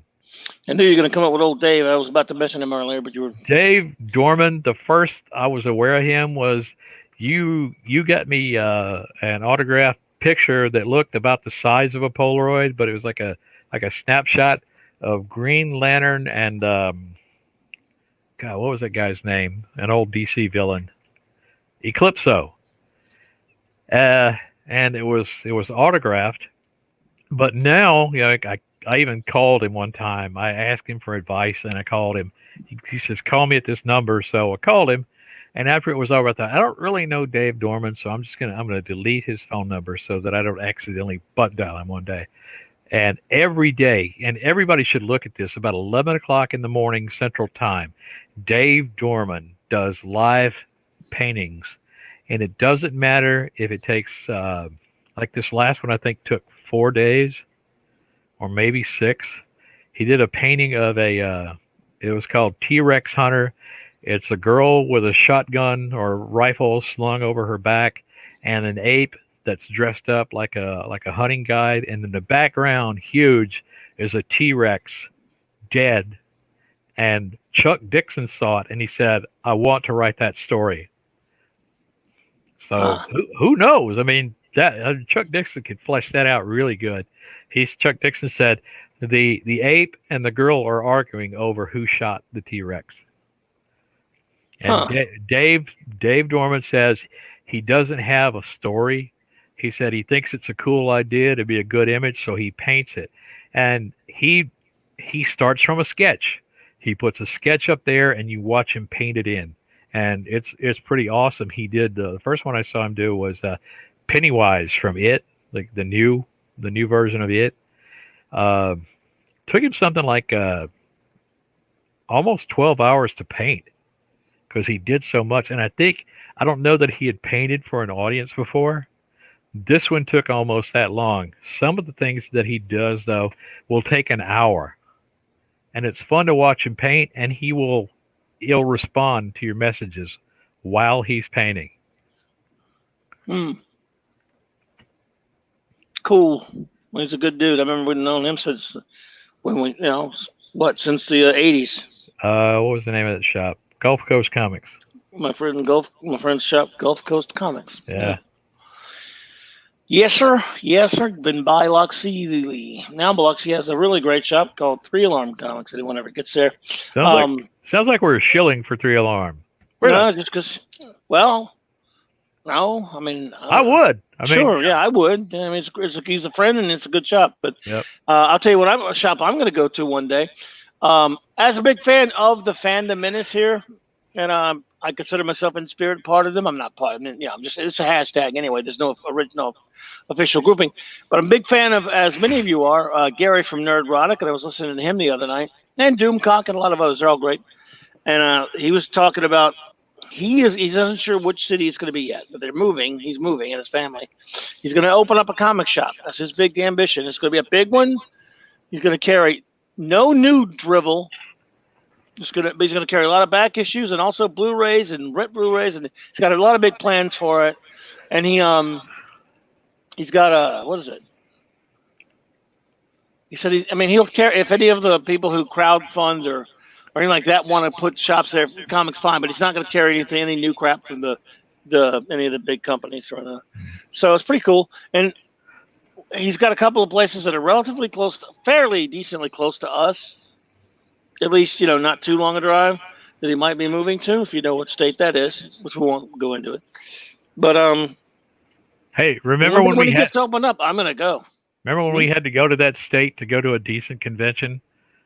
Because everything else is just like a bunch of friends sitting around talking about the kind of stuff they like. Yep. Oh, yeah, I'll do. Yeah, well, we have okay ones here now, but there was a time when a con and Baton Rouge or even New Orleans meant like 40 people. Yeah. Oh, and here's another comic book artist that we both know and love, Larry Guidry. Yes, he's the greatest artist of all time. No, Larry has actually been published, which was kind of a dream of Yeah, mine that never happened. he You know, has. I did some newspaper editorial comics long time ago, but Larry has been published in Big Bang Comics. He was published in Alter Ego, and he did work with Roy Thomas. So yeah, Larry's there. He's up That's there. right. Well, he's a friend of ours. And it was Carl Conrad bought a buttload of Larry's original art too, and he loaded it in his butt. He loaded his butt. Yeah. He loaded a buttload of a load. Yeah. Yes, sir. He sure did. No, Larry is up there. That's for sure. Well, I don't know. We got off the ground and we talked about a few comics and stuff. We're going to do, don't worry, everyone, if you were here. We're going to do topics. Yeah. And we're going to This is what they call a bowl session. Right. We'll still do open shows like this, but we'll have more stuff to talk about and cover. But this was just wanted to get it off the ground, get this one done. And so I apologize if you listened and you were bored shitless. And hey, don't worry. So were we. I apologize if you were. I apologize if you heard it and you were excited. And yeah, look at that. What? There's Mark C. Didn't have Morse code. You remember Morse code? Yeah. He was a great old guy. Yes, it was. I was just getting to the point where I didn't think anybody was going to show up. So Charlie's there somewhere, though. And now, of course, yeah, Mark's there. So Charlie still got it on, and Mark C. By the way, again, I must stress the brilliance of Clobberin times. This is show number 1 for here, 701, really, legacy numbering. And I keep putting issues of comics number 1s. I mean, does it get more ingenious than that? Of course it does. Yeah. I mean, if I'm being honest, yes, it does. But it's just goofing around. And just kind of getting it going here. But we're not, look, for anyone who did hang with us on the BTR show, we won't be like that. I mean, you know, even when Flash is here, we will definitely, you know, we will have topics and different things to talk about stuff. Well, we are talking about comics. That's a topic, sort of. Yeah. We were talking earlier about all the comic book artists we met. We probably left some out. It's that list of ones that we're never going to meet that pissed me off. Yeah. Yeah. You know? Oh, man. Mike Plug, I would like to meet, but, you know, he lives in England now. Yeah, and I mean, I see him he's got a Facebook presence of some sort. Yeah. Obviously, he doesn't do comics anymore, but Mike Plug, that would be, well, man. Well, again, you know, the biggest one for me is never going to happen, and the thing is he's still alive, but he's so old he doesn't do cons, and that's Joe Sinnott, man. Yeah. God, that would be the greatest. He did there was some kind of a baseball show in New York City that I think his granddaughter takes care of him. She took him to, and baseball is his big thing. I don't know if he likes the Mets or the Yankees or whatever, but he loves baseball. And he was still drawing the last time I looked. Yeah. He's definitely my favorite Kirby inker, and he's really was one of the greatest inkers ever. He made everybody look better. Oh yeah. He made Ron Friends look good. And do you know that nobody, and I mean nobody, worked on more issues of the Fantastic Four ever, and it's not even close, than Joe Sinnott. Not even Kirby. Not Kirby. Not Burr, nobody. Well, Mark said meeting Bernie Wrightson was one of the highlights. It was like, Bernie Wrightson was. We talked about that earlier, Mark. I met him in the '90s, and the club was just talking about how he met him. Great guy, really cool. Oh, you know the one that I met Wrightson at, and I think it was at Fort Walton. Floor I went with Tex and Wes. At that one, you know who was there? Wow, Rich Buckler Jr., not Senior, who I would like to have met, Jr. And I was talking to him, and he was talking about how a lot of people pick on him and make fun of his dad because his dad was derivative and made, you know, his dad aped Kirby a lot and aped Adams a lot. And I was talking to him, I said, yeah, but I like those comics. Well, he knew what people I like mean, to see. yeah, The problem with that was somebody made a big deal out of it, and it went to court and got dismissed. I think it was Comics Journal had a side by side comparison. They called it swipes. And if you ever saw Rich Buckler's work, you know, he didn't have to swipe. He could look at something and draw it. I guess it's still considered a swipe, but he didn't trace. no, he was great. No, it was great at now. Do you see this? I understand your point on that, Mark, but I don't entirely agree with it. He says everyone says Kirby defined the look of the Fantastic Four. I disagree. It was Joe Sinnott. He says disagree. That's Kirby because he's also the creator. He put everything together. But as far as the best inker on it ever, who did add, I mean, you know, because other inkers could ink it, and it would still be the FF. But he is as great an influence on the FF outside of Kirby ever. I'll say that, but I don't think he defined the look. But he was fantastic. Well, I mean, look, I love him, and I want to meet him. And he's in his 90s, and you know, yeah. So, did you know that he and Kirby hardly ever met? Yeah, there's one picture of them together that I've seen. Yeah. Well, was it? I saw something. Alan Bellman, who lived along. I don't know if he. Alan Bellman, who was working in the Golden Age, said he'd never met Stan Lee, and he worked for Timely. Yeah. I'm like, man, how did he never meet? I mean, I thought everyone worked there and met Stan Lee. It doesn't seem possible. He outlived Stan Lee. Is he still alive? I think he's still. No, he died. I think he died recently. Really? I thought Stan was. Yeah, because it wasn't that long ago that Stan died. But yeah. Anyway, you know, hey, that's weird. But as far as okay, he died March 9th, 2020. The dude was really nice. So who are you referring to, Mark? Are you talking about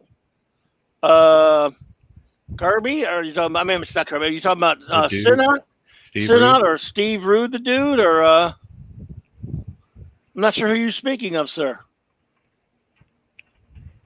But you'll tell us, I'm sure. Well, Steve Rude is still the dude. Well, yeah, he's the dude, but I think he might not be. I don't think he's referring to Steve Rude. He might have been talking about Joe. If you met Joe Sinnott, Mark, I'm gonna hate your guts for a minute, buddy. Man, that's. We were Mark C, as I'm uncomfortable calling him, and I were at Media Underground in New Orleans, and we were talking about all the artists that we met, and some kid walks over to us. And he butts in and he told us he was real jealous at all the famous artists that we've met. It's like, it just hit me then. Like, these are people that I never thought I was going to meet. And I met them. And it's like, I didn't really go to any strange links to meet them either. And I didn't stalk them and I didn't bother them. I just wanted to see them. There they are. It's like William Shatner. He was there. They said he's not doing autographs. I said, okay, I'm going to meet William Shatner. I was going to shake his hand. I go up there and shook his hand, and I said, "Hey, I'm just glad to meet you. I don't need an autograph." And then later, I kind of kissed up to his helper and got an autograph. But it's one of those things. It's hard for me to believe that I met Jack Kirby, I met Gil Kane, I met William Shatner.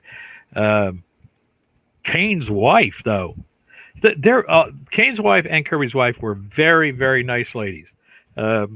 But yes, I was sitting on the front row at Dallas Fantasy Fair, listening to Gil Kane give a speech, and I felt his hand on my shoulder. She said, "Can you stand up?" And I said, "Oh, I thought I was in her way or something." I said, "Okay," and then suddenly I hear, "Gil!" She said, "Look at this guy's shirt," and I had some Gil Kane stuff that I had painted on my T-shirt. And and later I showed it to him, and he goes, "Oh, you even know my real name?" I was like, "Yeah," because I wrote "Big Damn Gil Kane Fan," and I reproduced a caricature that he had done of himself on the Comics Journal, and underneath that I wrote, "Eli Katz is the man." The man. His real name, but Eli Katz. Yep. Total greatness. Yeah, I love it. There you go. There's only one dude. It's Steve Rude. Yes, sir. Yes, sir. Yes, sir.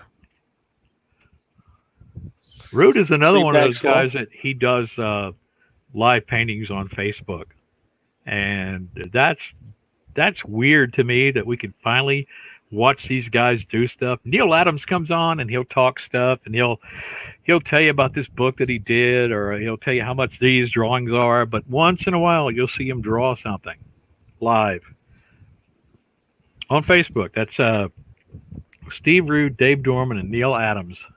I'm sure somebody else is doing it too, but it's just we couldn't have thought of this back in the 80s, that we would actually get to meet these guys, much less watch them demonstrate their talent or their skill, however you want to call it, live pretty much anytime. Now, I don't really have much use for Facebook. I'm on it a lot, but if it went away tomorrow, I wouldn't care, except for those things. Yeah. No. Well, I hears you, partner. What can you do? Let's see. Yeah, there's only one dude. It's Steve Rude. Wait, did you meet Rude? Because apparently Mark did. Yeah. I met him. I don't think I met him. I met him a couple of times, and one time when I met him was at Dragon Con in 2008, and Mike Barron shows up just to chat with him. Mike Barron wasn't a guest; he was just there. He was there with another guy, and they were sitting around talking back and forth. And I'm looking at the table. Steve Rude had drawn the cover for the Dragon Con program for that year, and I bought a poster, and he handed me this little Nexus bookmark too, and I had the poster, and I pulled it out and said, "Hey, can you autograph this?" He goes, "Well, it's already autographed," and it wasn't really already; it was on the page. So I got him to autograph it right there, and this is like my first time I met Mike Barron, and I said, "Hey, you're cool too." I said, "I dressed up as the Badger one year at the Dallas Fantasy Fair, and I ran into the room and I did a flip." Mike Barron goes, "Do it now." I said, "Man, that's 20 years ago." I have trouble getting out of bed now, so we'll let the past stay where it is. Yeah. Well, that was a long ass. I remember that Badger costume though. Yeah, so freaking stupid. It's right there on the screen. Yes, it is. Yeah. Well, for everybody to see your Badger costume. And who was it that told me? Some artist there told me that that's the perfect way to do a costume. Paint the muscles on. Yeah. Well, it makes sense for Badger too. So. Yeah. We'll never stop spinning, Badger. Yeah. You understand what I'm preaching to you? And Badger wasn't. He wasn't like a parody of Wolverine. He was his own character. He was a very interesting character for the time. He was a Vietnam veteran who had been a prisoner of war for a long time and learned martial arts while he was in like a Vietnamese prisoner of war camp. And when he got out, he was crazy. He was crazy going in, but he was crazier coming out. I forget how many personalities he had, but one of them was like a slick gambler dude who was always he's kind of like James Bond, but one of them was a little girl. Now, I can't imagine Mike Barron sitting down thinking, like, what am I going to do that's going to set this guy apart from everybody else? Oh yeah, multiple personality disorder. It's like somewhere in the 20s that he had that many, and he worked for a wizard from the Dark Ages who came to the 20th century. Now, this was last century. He came to the 20th century, and he needed money. So what he did was he rigged up one of those McDonald's tickets, where they used to give you these things that you would win $1 million, and he magically made it a winning ticket. So he wins $1 million, and he hires Badger as his bodyguard, and he has this woman working for him. What was her? Daisy Fields, I think. I haven't looked at Badger in a long time, but it was a very interesting thing, and I don't know why some uh, Netflix idea rapist hasn't already taken it up. It'll happen. Well, now he had to update it. Now he's a Gulf War veteran. Yeah. I'm in glass with scotch with Keith Giffen and Adam Kubert was a good day. Well, there you go. You know, interesting about Keith Giffen. I think you mean Keith. You spelled it that way, but yes, Giffen. I'm sure he's talking about Giffen. As I'm sure you well know, Mark. Started as in Defenders, something like that, as a Kirby ripper. He was big time ripping some Kirby there. Which is fine, by the way. I'm not knocking it. I'm just saying. It was pretty good, too. Yeah, if you can do it well, it's not really that big of a rip. But, man, he's such a disappointment because I loved when he developed kind of his own style before he ruined his style, when he did his Legion stuff with Larry Malstead, inking him and a little bit building up to, and a couple of years after, through the Great Darkness Saga, which I really love. And I even love his run on the Baxter run at first. But then when he started Ambush Bug and he even did it on Legion, he completely changed his style. And that would be one thing, even though I didn't like it, if he hadn't completely stole it. Back then I used to buy comics Urinal all the time, but it was really good. And I think the first article they had it was called Swipe File. It was about Rich Buckler. Yeah. But the second one, I think, was about Keith Giffen. And what had happened, for those who are wondering why his style changed overnight, he picked up this Venezuelan graphic novel at some con out of the country called Alac Center or something like that. Yep. And we found out later that, when he drew Ambush Bug, which I loved, he stole whole panels. He stole the whole art style, and he even stole a bunch of panels and used it for Ambush Bug and some other stuff he did. And from then on, he totally changed his style. He did a book called March Hare, which was it was kind of okay. It was like an independent book, but when all of his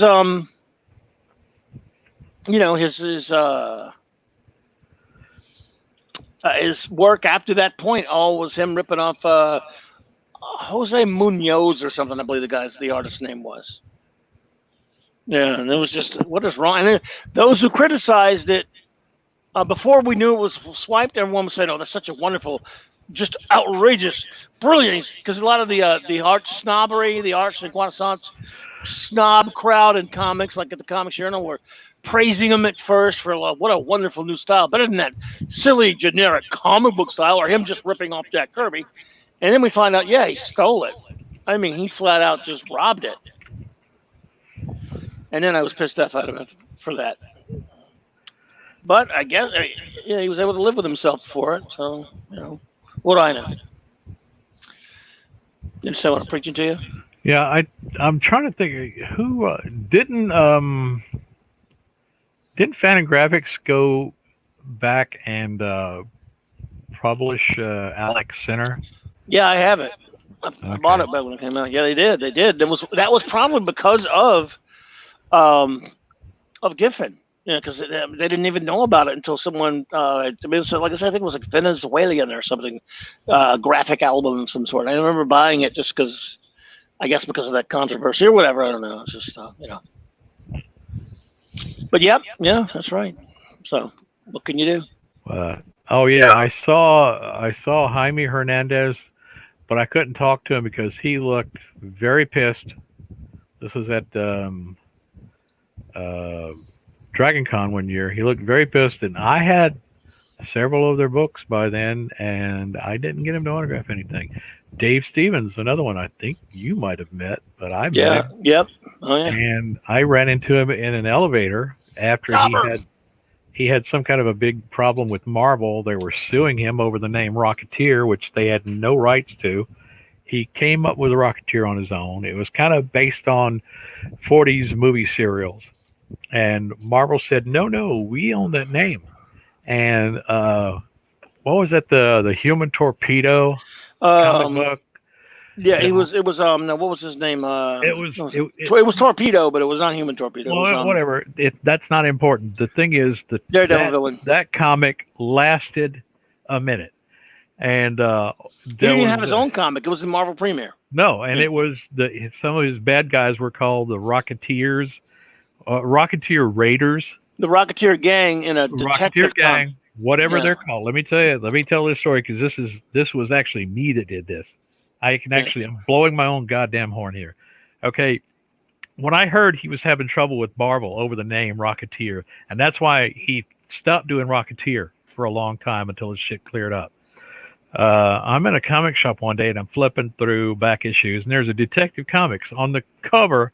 It was either the Rocketeers or the Rocketeer Raiders in Detective Comics, and it was 8 years before Marvel's comic that they said they owned the name. So the DC could have gone and could have sued Marvel because Marvel used the Rocketeer name.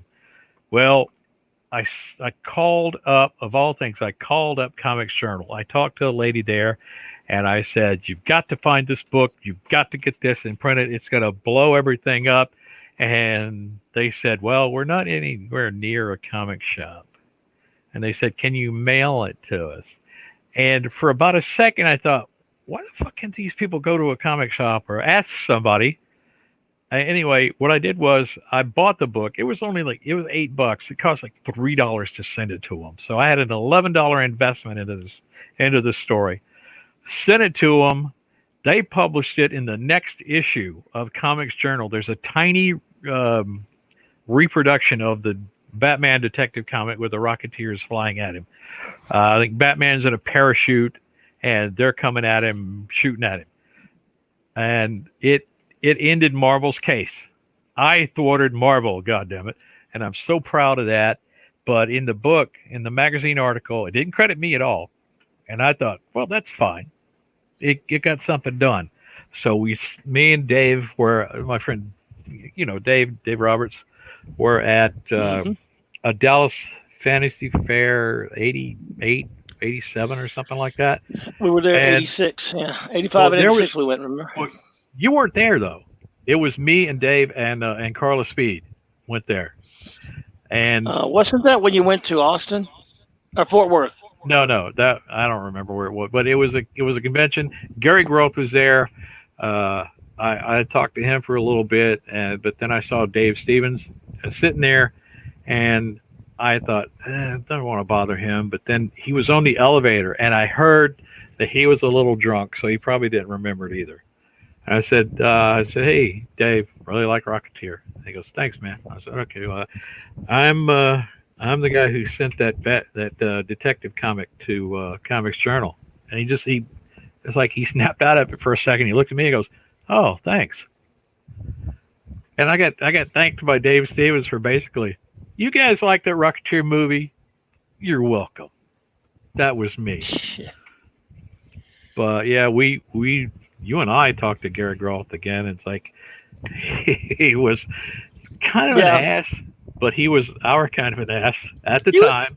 He was nice to me, though. Remember, he loved that shirt you made. Yeah. I remember standing. I was talking to Gary Groth, and he showed a picture. They had some book that they did about had a picture of Harlan Ellison, some kind of caricature of Harlan Ellison. He said Harlan really hates this picture.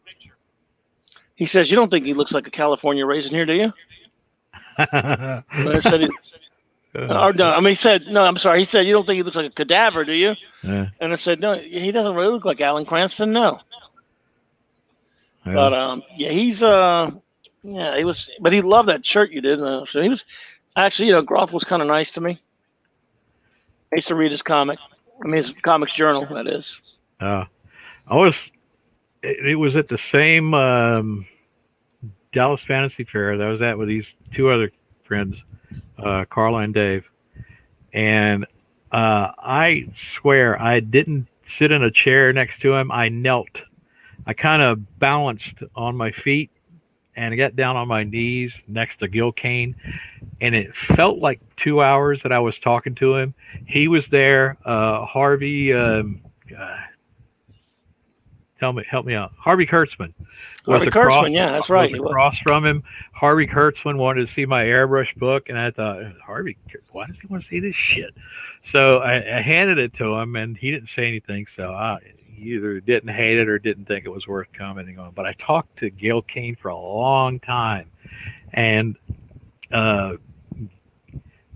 his wife gets up and goes to the door, and I could see him because Gil Kane was famous for being able to talk for extended periods of time about anything. He was one of the smartest men that ever worked in comics.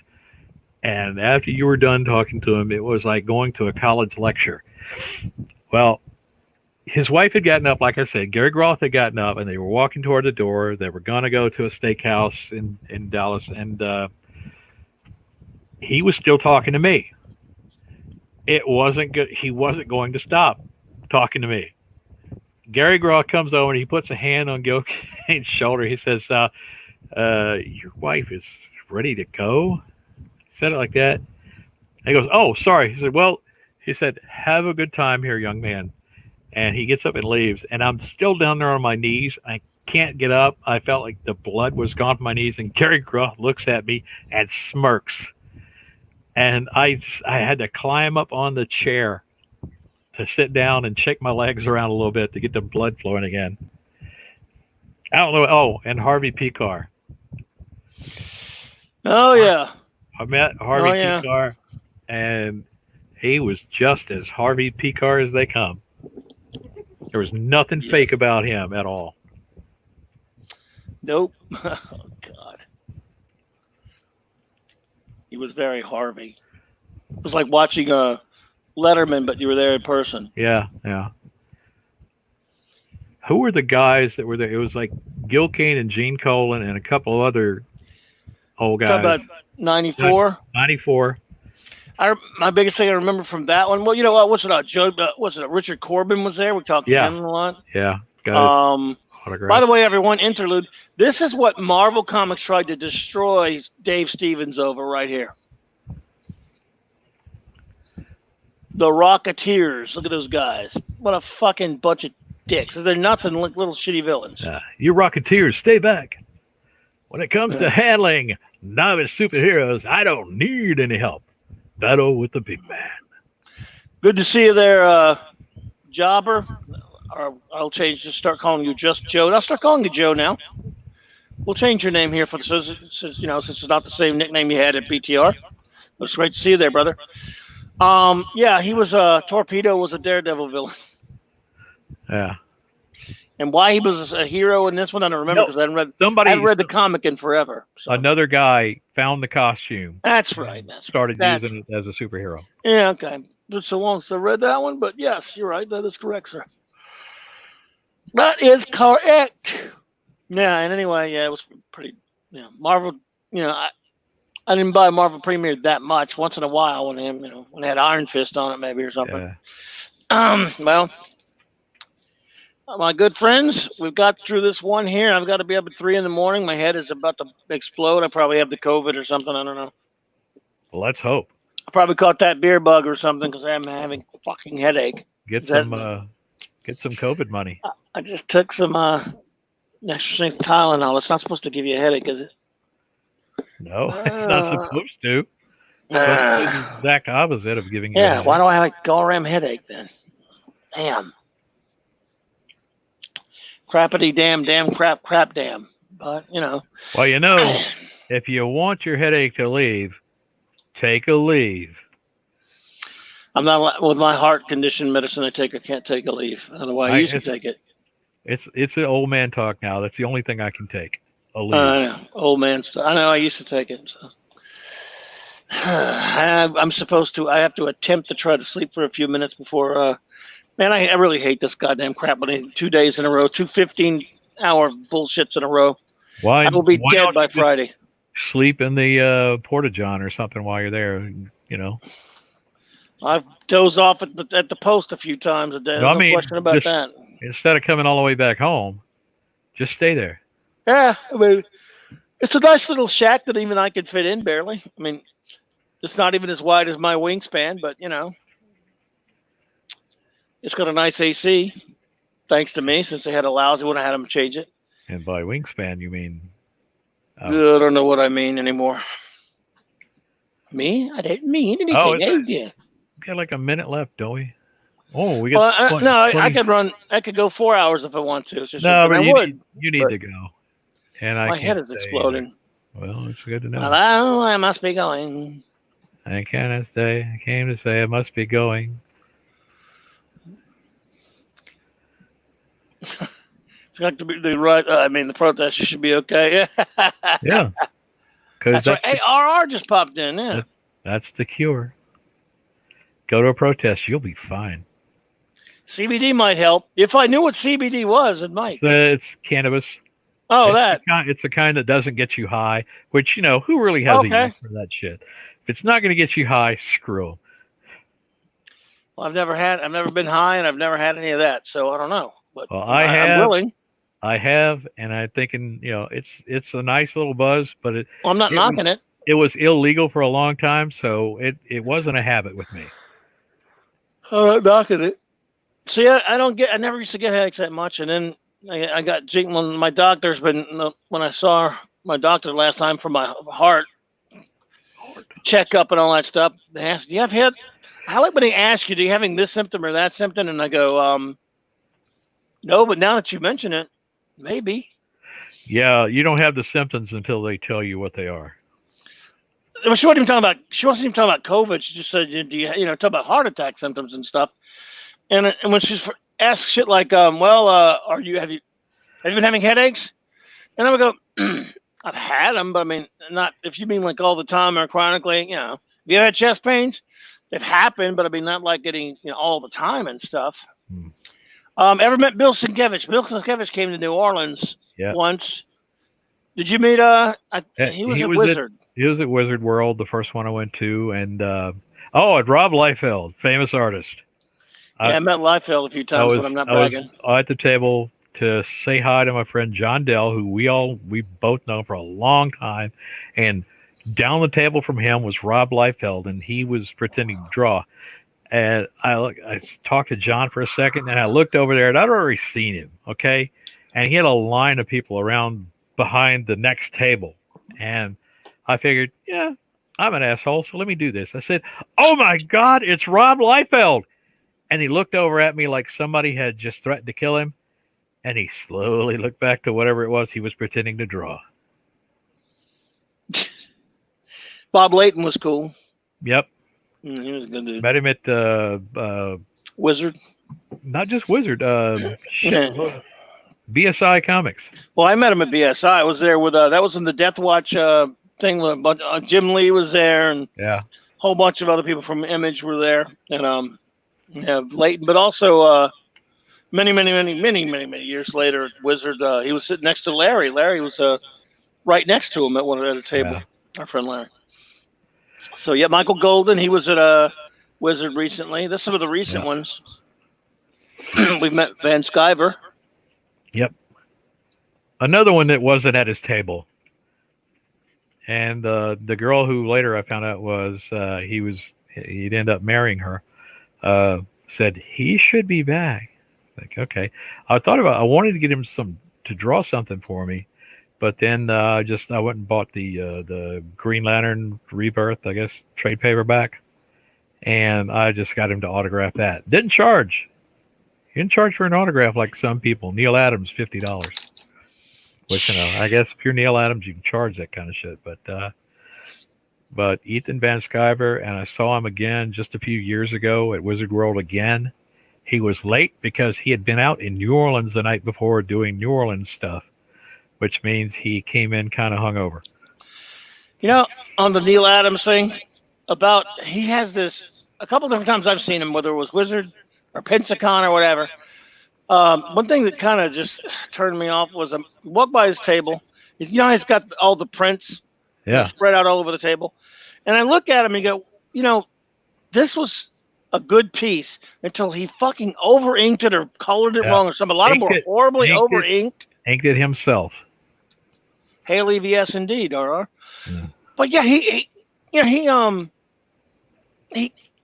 There were a lot of them. I don't know. They were re-inked or what the fuck. They would look I don't know. terrible. I got we got an original Batman from him. I got it because it's an original Batman, and he jumped the price up after we got it. We get one for $200. Now, if you go on his website or even his Facebook page, it's $300 for the same thing. And Yeah. it's like, I guess he's Neil Adams. He has people that will pay hundreds or thousands of dollars for his stuff, and he does charge thousands for some pieces. Yeah, he does. Jesus. Well, some of it looks like shit. Some of those, I mean, they're bad enough that they're not cheap, but I mean, they look like, I mean, I said, well, you know, I've seen that in other, you know, before, and it looked normal and looked really great because it was great Neil Adams. And then somehow, some way, he made these really garish looking plates, these or print, you know, whatever you want to call them, and they're inked like shit. And they're terrible. Like I would have bought a couple Uh, that I wanted to buy, but I'm going, that's terrible. That's what the fuck. Also, here's a helpful hint. If you want to get Neil Adams' autograph and you don't want to pay $50 for him, he has these little books of his art, uh, little folios for $20, and they're already autographed. So, I have remember back in the early '80s, they came out with the Art of Neil Adams 1 and 2. They're kind of like they're the size of magazines. They're kind of yeah. they're like thicker paper, but they're magazine size formats. I have both of those, but I know he'd probably charge me $50 to freaking sign them. So screw him. Well, like I said, he has these things already autographed on his table. A friend of mine standing there with I think he spent $1,400 right there just on autographs. Yeah, Neil is that Adams Mike? Neil Adams Mike? gave him a break because he had so many. He knocked $10 off the price. And Big Mike's insane. I reached out. Well, he's got the money. Let him do what he wants to. But yeah. I reached over and said, "Oh, there's a Conan," and he goes, "Oh, you like that? $20." And okay, here you go. It's $20. Walk away, open it up. It's autographed. I miss that big old bastard. That some bitch. Man, the art that guy's collected. I just love to see it one day because man, he is at every. I mean, so many cons. He's told us so much. It's unbelievable. I think he's actually too busy for us to come over, but he told me, like, get Mike, tell him to come over anytime you want to. Look at all the stuff. I want to. He's got a Hulk. That's great. He's got that big Hulk stand up. He's got a Silver Surfer stand up from I guess maybe it was the Fantastic Four movie, Rise of the Silver Surfer. They put stuff like that in theaters, and he's got those big old stand ups. Yeah, they're ridiculously expensive. He's got an Iron Man. He is the kind of guy who Neil Adams sees him coming and he hears cha-ching. Because Mike has the money and he says, I want you to draw something for me. Do whatever you want to do. And he says, you got to give me a better idea than that. He says, well, you're Neil Adams. You should already know. Oh, he's buddies with Adams now. Well, they get each other back and forth like that. Yeah. And he says, I can't tell you a price on this. He says, ask my wife. And his wife is always there with him. His wife gave me a dirty look one time about something totally different, and it was a misunderstanding. But his wife is pretty cool. His wife's cooler than him. But he said, okay, how about $1,100? And apparently, whatever it was, is like the cha-ching was really happening then. And so he's got original art from Neil Adams. He's got sketch covers. He's got a shitload of those. Sketch cover books too, by famous artists and by people like Rob Liefeld that I wouldn't give a nickel to. Yeah, remember when Liefeld loved that stupid. Well, not stupid. It was a great shirt that you airbrushed for me. But Liefeld loved it. He was in the elevator reading it when I was wearing it. Oh yeah. And he was following me around, showing people the shirt and stuff. And I was like, I hate Rob Liefeld, but he was being nice to me, so I had to be nice to him. I couldn't help it. We saw him get turned down by a couple of girls too. Yeah, it was a long time. It was a long time ago. I mean, he was a nice dude, really. He was nice to us. I mean, don't like his art, but he was, nice enough. What are you gonna do? He needs to finish his Kickstarter that he started 5 years ago, and people contributed to. And by the way, that was the con where we found out what a putz Mike was it Scott McCloud and Kurt Busiek, two guys whose work I really like a lot. Yeah. Busiek, man, he's written some of the greatest comics I've ever read, and he has a twerp sense of humor. He has no sense of humor. He was kind of just a wet blanket. And so was McLeod. Well, McLeod in this, I don't know. I think it was weird, man. McLeod was there to humor himself because nobody else got the stupid shit that he was talking about. This is before Understanding Comics was right around the time. Understanding Comics came out, and Understanding Comics. Yeah. He was explaining the Battle of Lexington with what was it, the Avengers, or was it the Avengers and the Justice League fighting each other? They were in high school. Yeah, and they both wrote. They wrote and drew a real long Avengers comic. It was pretty cool. They did a slideshow about it, which was fine. Yeah. They were talking about it, but they kind of rambled on it for a while, and we were joking. Everyone was kind of teasing them about it, but it was kind of interesting. But it was like after a while, all I did was say, What are people getting up and walking out? Yeah, but they got mad. They got mad just because I raised my hand, and he said, "Well, I said, can we beat you both to death right now? Nothing personal." I was just kidding, for fuck's sake. Yeah. Oh, and we was at a panel the next day with McLeod and his wife were up there, and he was no one would ask a question, so I was in the back with Chris. You remember Chris? Yeah. And I raised my hand, and they said, "Okay," and I said, "Is a dog's mouth cleaner than a human's?" And he was like, and I said, "Well, your wife told me to ask that." And he looked and said, "Why did you tell him that?" She said, "I didn't tell him to ask that." Jesus Christ, I was kidding. Yeah, but they were not very human. I don't know. What can I tell you? Busek was just a dull look on his face.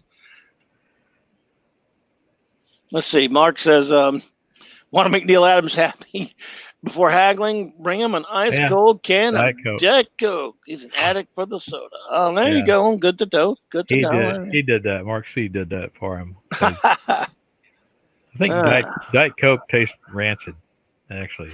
But Neil Adams he loves it. So nice. Good to know. So if I brought him one of those, could I tell him how shitty Batman Odyssey is, or will that not be enough? I think he knows. It padded his bank account, though. I saw it. I saw that first issue, and then the second issue came out when I saw him at that Dragon Con the first time I ever saw him. I said, "What the hell, Neil?" And he looked at me and he said it back. He said, "What the hell?" I said, "The first issue says 1 of 12, and the second issue says 2 of 13. I said, "You got to do another issue?" He goes, "Are you kidding? In this economy?" And I really thought Neil Adams should be a multi-millionaire, but apparently he's not. He still has his online store. He has his crusty bunkers, who are like a whole different group of crusty bunkers. And people do they still exist? Yeah, people know what crusty bunkers are too. But masturbating in the bed, it gets on the sheets, and when they go to wash them, it's crusty. Yes. So. Yeah, I don't know that they still had that. No, they're still go to Neil Adams' web fantastic face thing book page, and it will say, "Hey, go visit the crusty bunkers here." Well, when your writing is so bad that they have people doing like mock dramatic readings of it, like they did for Batman Odyssey #1, like a that was the best use of Batman. It's hilarious. Odyssey. But that was some of the fucking. I mean, he did a Superman after that, and then he did a Ra's al Ghul, which I got the first issue of, and this is not going to end well. So I quit. Jesus Christ, dude, stop writing, please. I mean, you're the one who wrote the word jerkhole in the comic. You should never be able to write again. Skate Man. Well, remember his continuity comics that would take like 8 years. He had ads for Crazy Man in the comic for like 9 years. Yeah, Crazy Man #1, which looked like shit anyway, but it took forever. And I remember buying that motherfucker when it came. Like, dude, I've still got it. Buy this?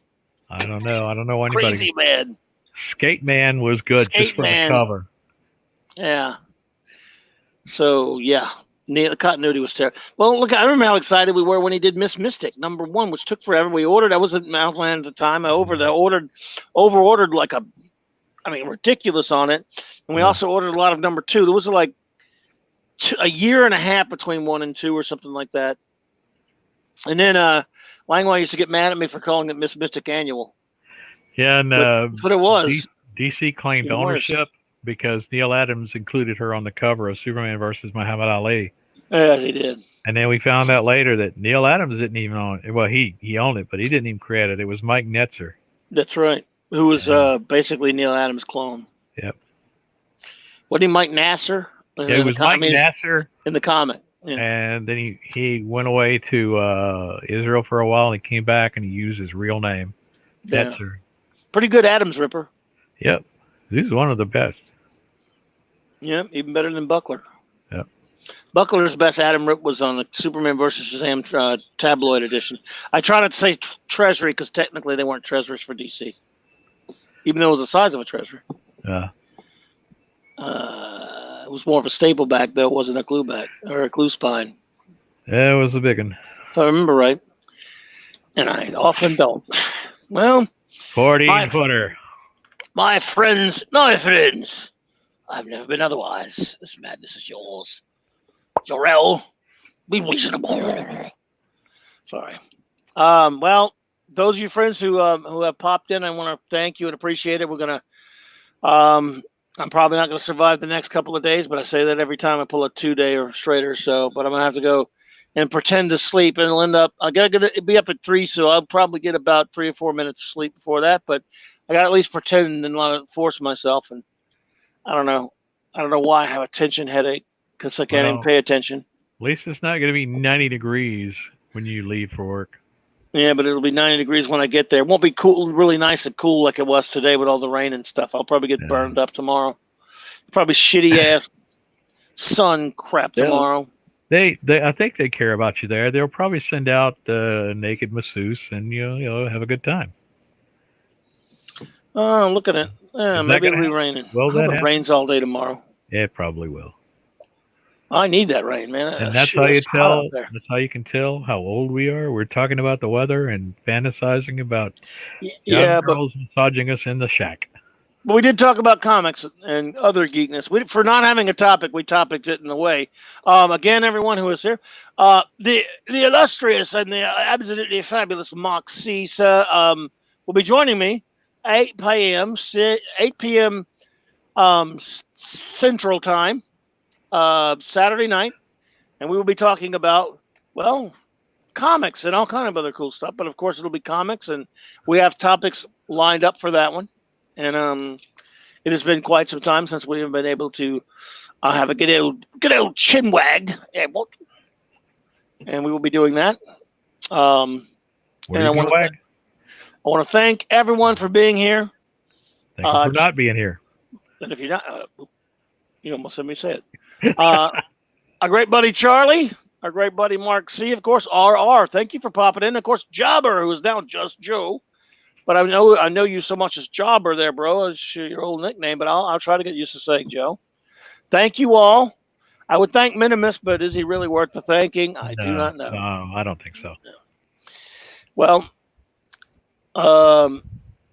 as they say, and all I got, you don't have to go home. But you can't stay here. Boom. Eat it every day. Oh, sorry, it's a different show. Let's see. Yep. Are we out? Yep. Thanks, Job. Appreciate it. Thank you all. Again, later, my buddies. We love you. Later. Bye. And I'm ending this.